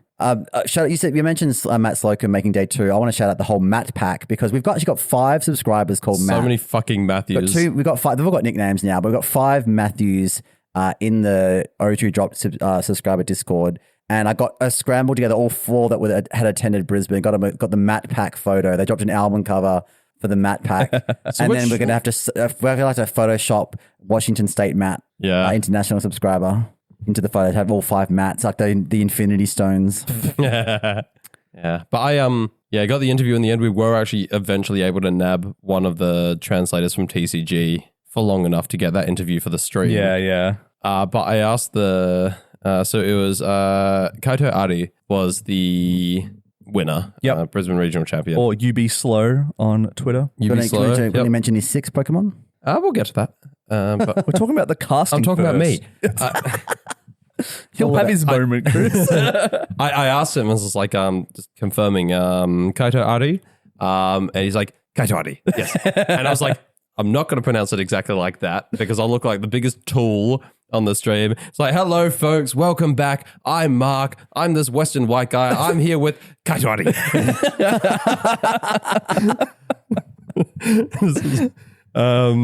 And then, shout out to the translator for stepping in last minute.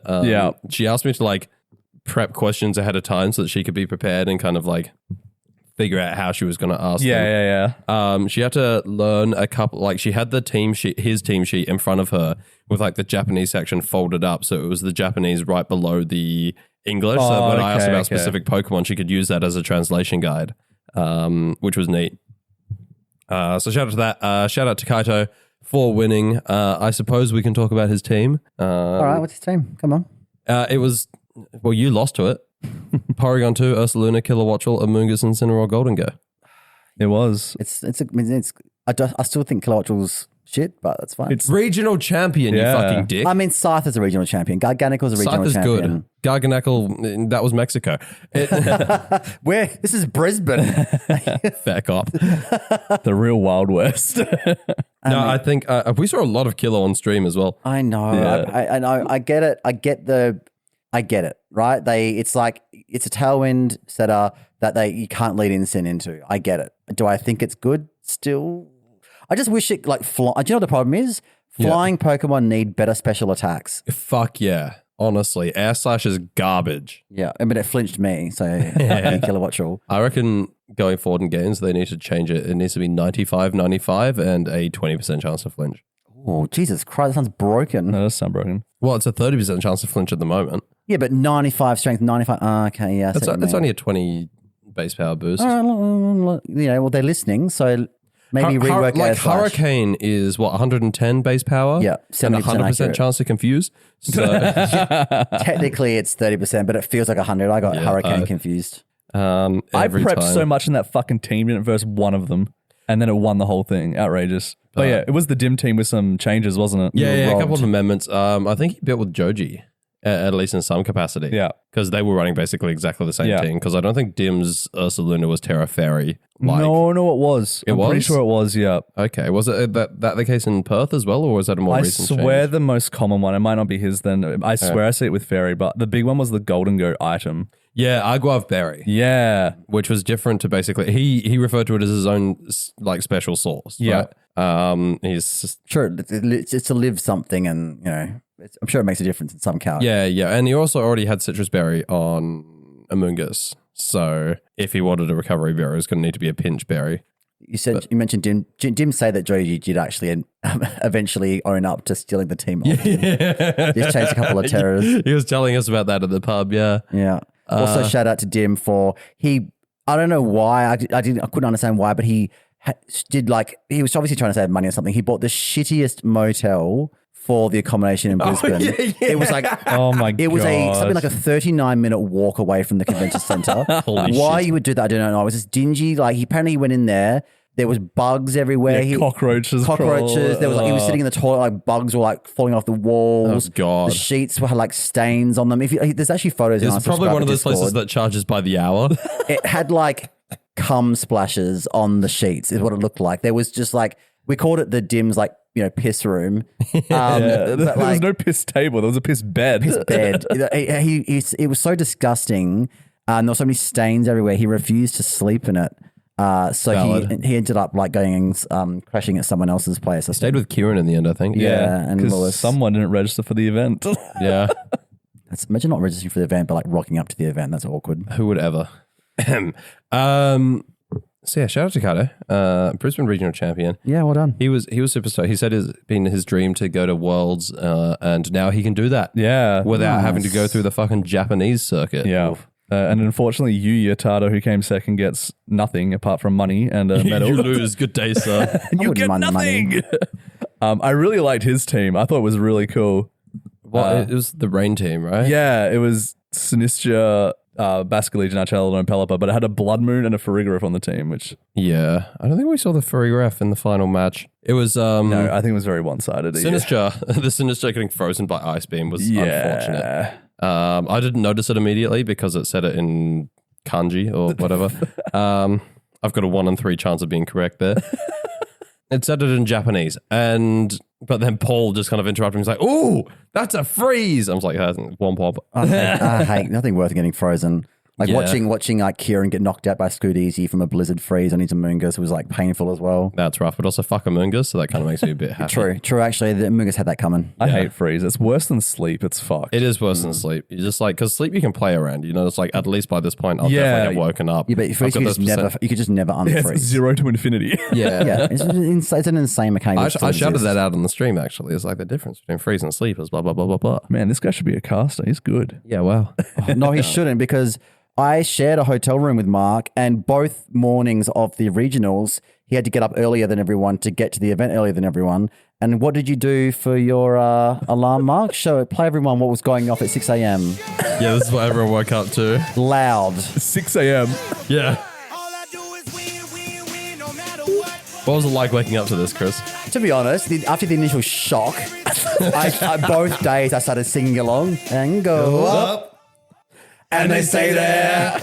And they stay there. So I had DJ Khaled every morning. It's, the funny part is I was stressing and nervous about both days. So I actually was already awake by the time the alarm went off, and I could see it coming. So I wasn't exactly jolted awake by DJ Khaled. But I can imagine that would be a difficult thing to wake up to. It was, it was difficult. That's not my usual alarm, by the way. I just set that for the event because I thought it would be funny, and it was.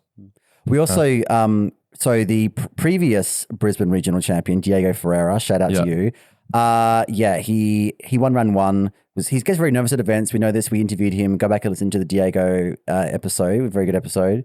But yeah, he's always like very nervous on the day of a regional, especially when you're the defending champion. So we interviewed him after round one, after he got his first victory. So he was a little bit less stressed. And then he ends up losing the next 2 rounds and blames us for jinxing him from the interview. Can we really cool team? Yeah, can we talk about Diego's team? Lorantis. My favorite part of his team, because I was casting for it as well. And I didn't get a great read of the team sheet, but it goes Terra Water on the photograph to resist, I think it was Make It Rain from Golden Go. Yeah. Trying to get the Trick Room up. So, and that was after going for Nasty Plot as well on the Farig.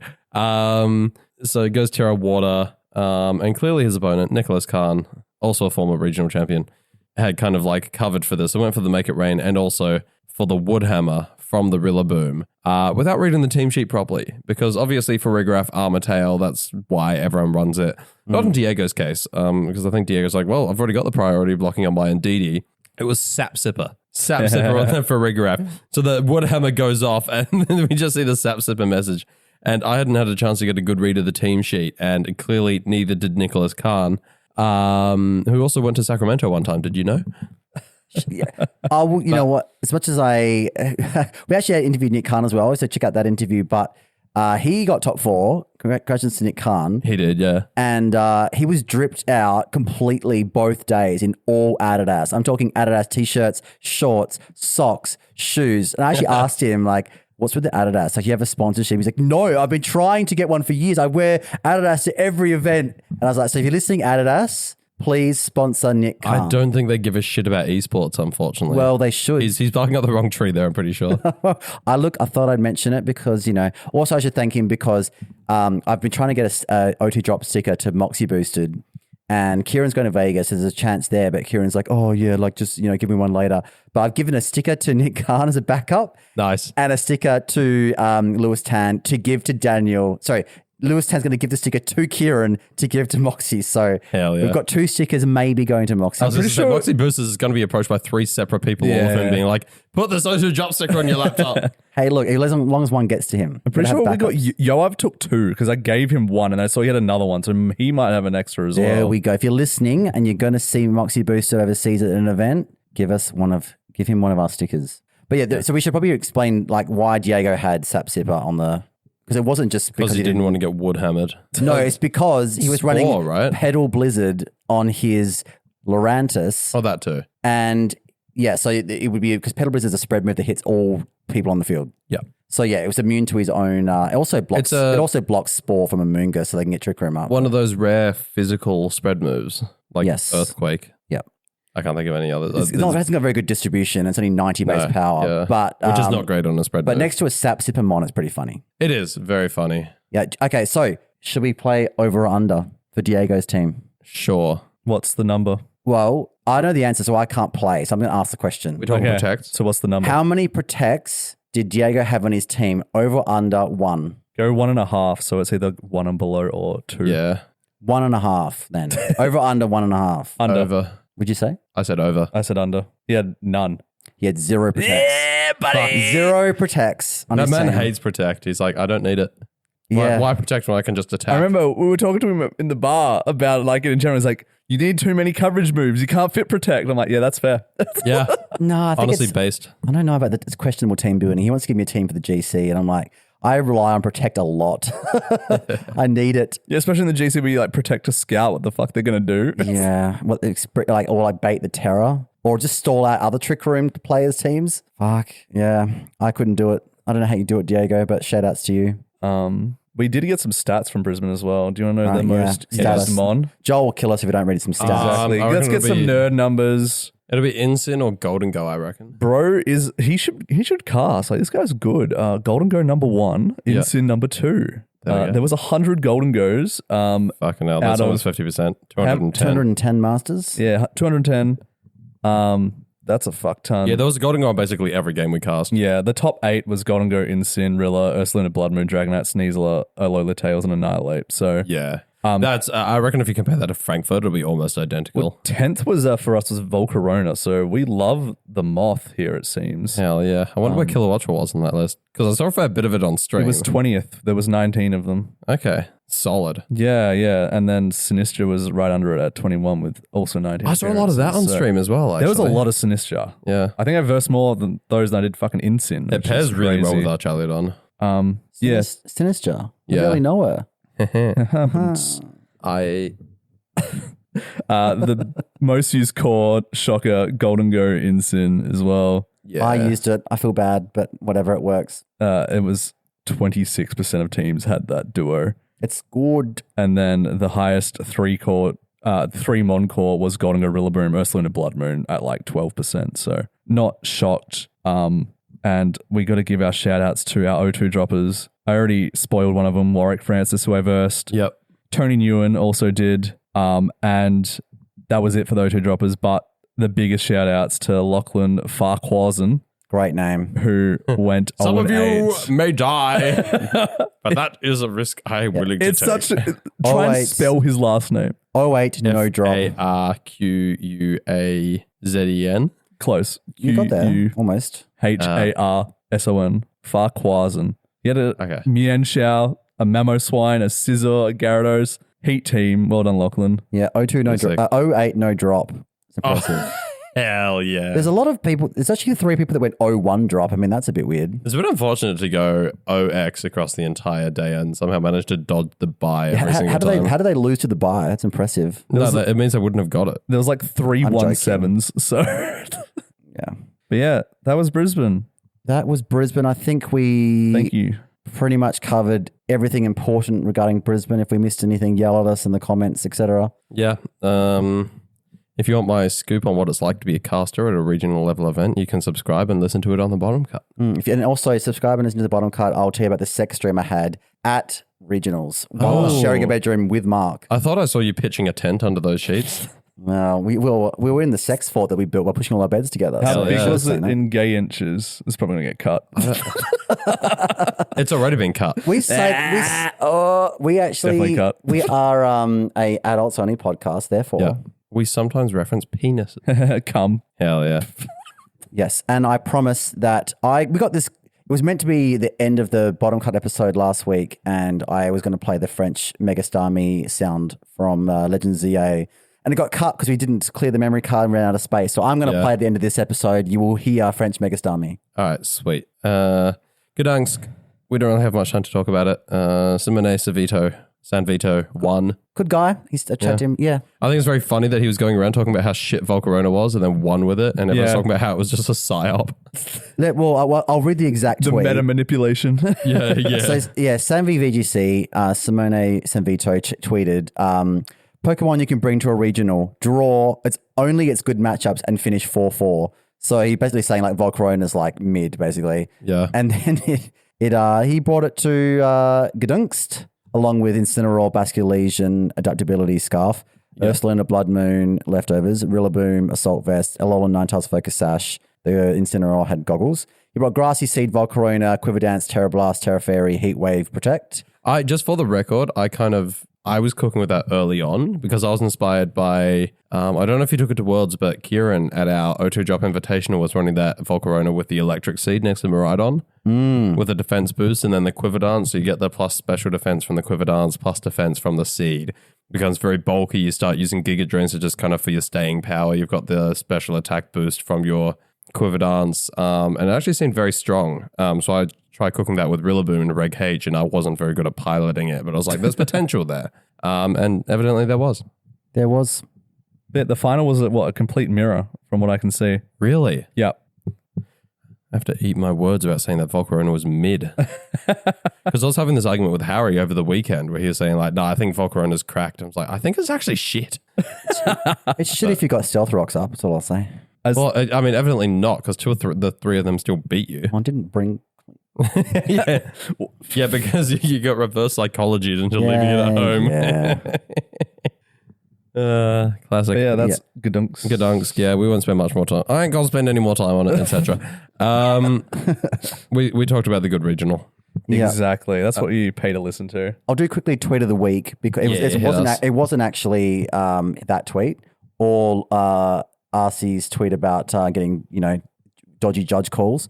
Yeah. I'm giving tweet of the week to ever since there's a major character in Legends EA. I know all three of us have played this game. Yep. Dan and I played it the entire time on the flight home yesterday. The Jacinth. I'm going to say Jacinth. It could be Jacinth. I've just been saying Jacintha. Yeah, Jacinth. Okay, Jacintha. Or Jacinth. Yeah. She's got purple hair, purple clothes. She holds the tournament in that fancy hotel thing. She's right? worse. She can fuck off and die. I love it. Someone has made Hate like a fake account for Jacintha, Jacinth. SBC leader, fairy type specialist, Laban. Would you say I've Labani? been saying Laban. Yeah. Laban is on my leash. And her Jacintha's Twitter handle is Laban Topper.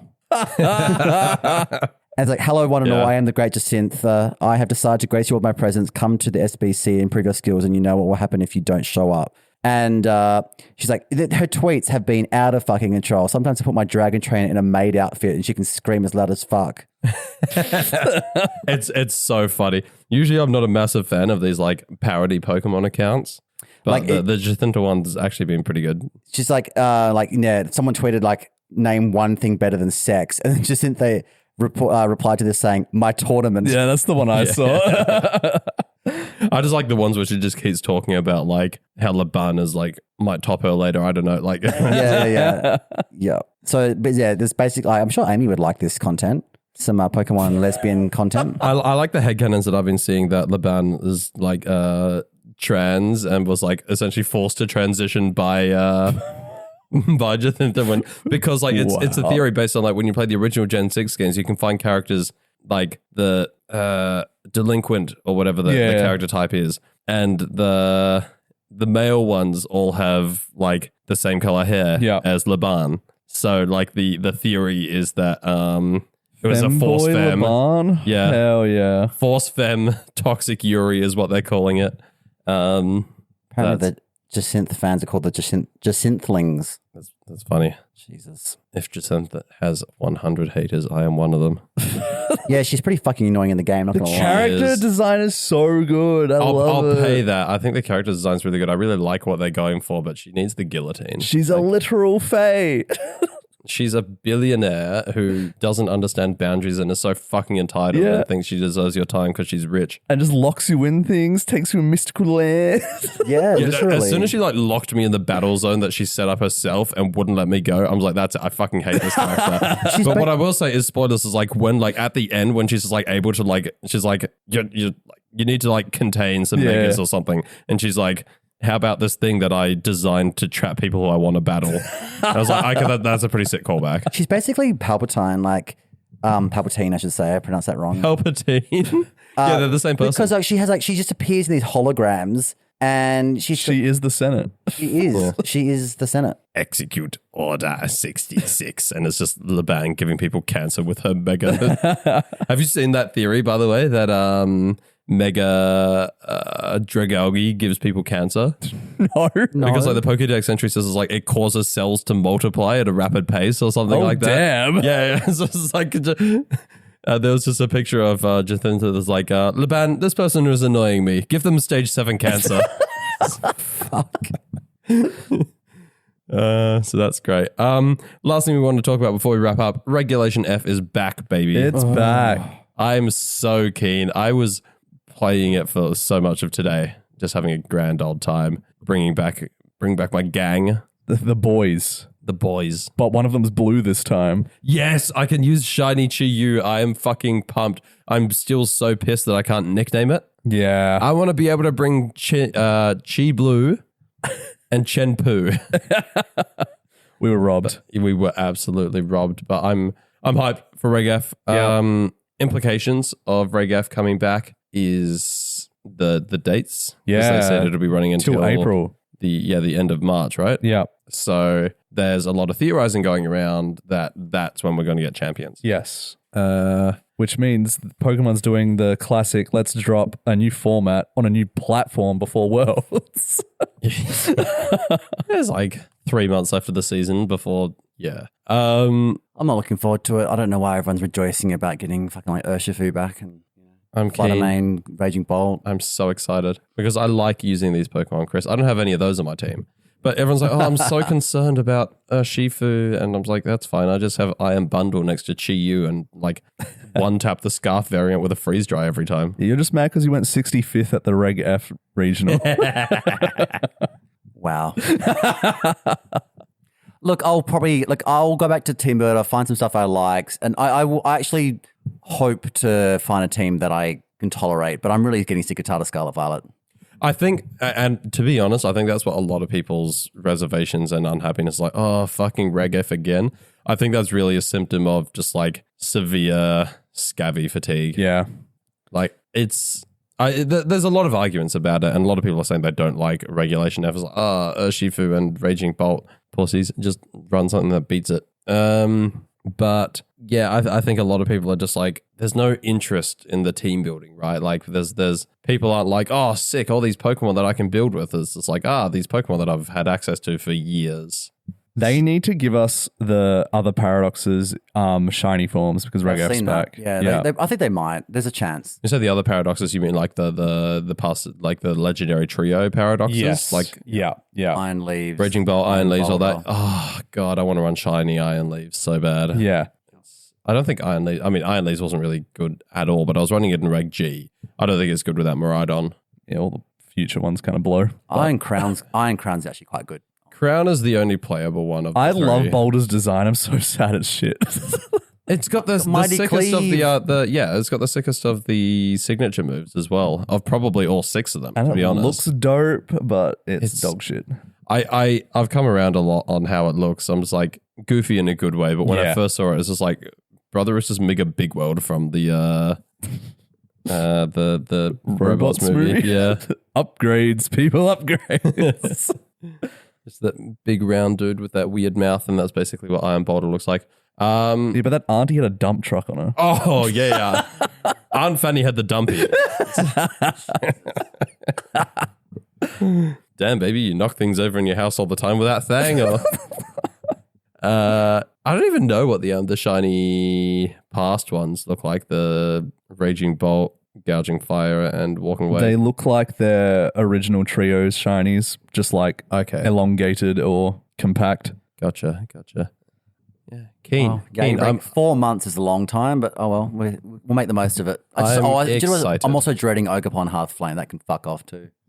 I like Ogerpon. That's my boy. The best Gen 9 Pokemon, apparently, as determined by this podcast. If you listen to the spoilers for those that have just subscribed, go listen to our best Gen 9 Pokemon competition. That lasted about a year. Yeah, that was some quality content until the end. Great segue. We have paid content, dude. Yep. And this was meant to be on the paid content, but I'm doing it for free on the free episode because I feel bad about making it like, not deleting the memory card and ruining the bottom cut last week. This is French Megastarmie evolving.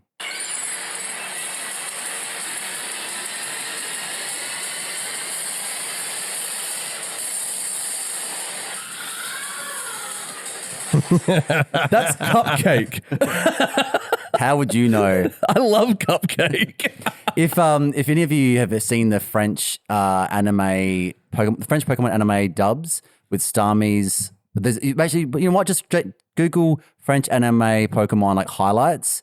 It is amazing because it's just like Minim and Plusle as well, and Staryu and Starmie, and there's a few other Pokemon that just have the most unhinged French sounds. So they do rule. I think there's like 34 of them. So yeah, Google French Starmie, rule 34, and you'll definitely find it.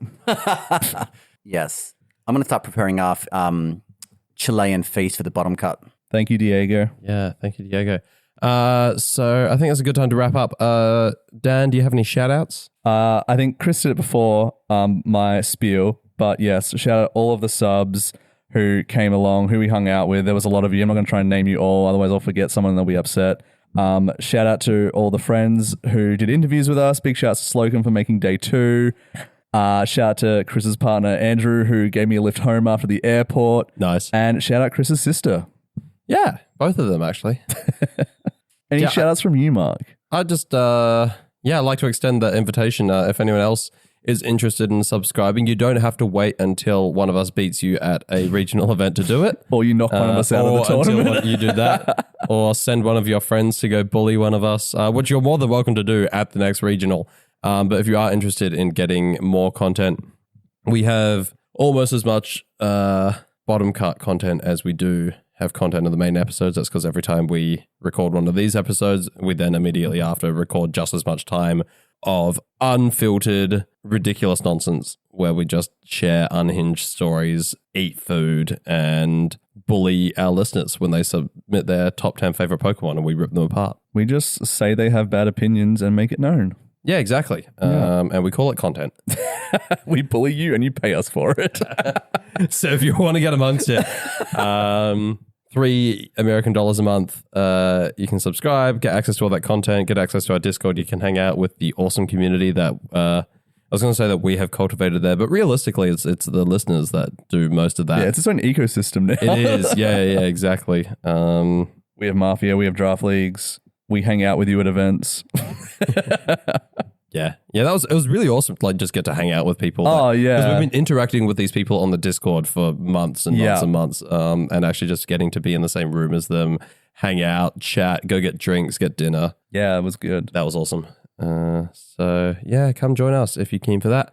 Otherwise, if you're interested in supporting the podcast, but not quite to the point where we actually want to pay any money for it, give us a share. Talk to people about it. Say, hey, have you heard this VGC podcast? It's actually not entirely shit. Nick Khan calls us surprisingly funny. Yeah, these Australian boys, all right, and you can go check us out. If this is your first time listening to this episode because you heard about it at Brisbane, welcome. Thank you for sticking with us through the entirety of the episode. There's plenty more content to go back through if you're interested in checking that out. But yeah, thank you so much for joining us. To everyone else, to our return listeners, thank you. Thank you once again for being listeners. You really are the people who make this possible. Not financially, because we don't have enough listeners yet that we're actually monetizing it. But, we wouldn't do it if we were only getting 5 listeners a week. So thanks for sticking around and boosting our egos by bumping up those listen numbers. So do you have anything else? You lean towards your mic. I was just getting comfortable. Okay, cool. While we get comfortable, until next time, friends.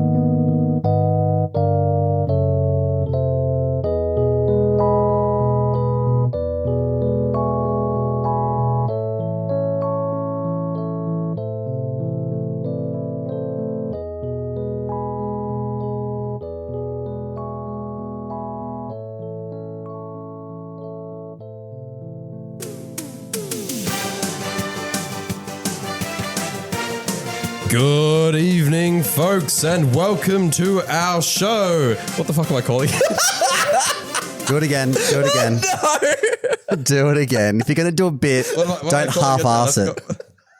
Can we get a win, wasn't it? We bombed out. That's right. Fucking hell. You guys rehearsed this? Evidently not. You know where the applause button is? Good call. There it is. I find that so affirming every time I fuck up the soundboard and it was like, yeah, we're rooting for you, Mark. That exact soundboard is what was going through my head on the cast, and just to keep myself going, I was like, yes, this is what the people are thinking. This plays in my head when I'm making love. This is the one that plays in my head when I'm making love. Because you're a comedian, right? Yeah, exactly. Good performance. All right, room tone again.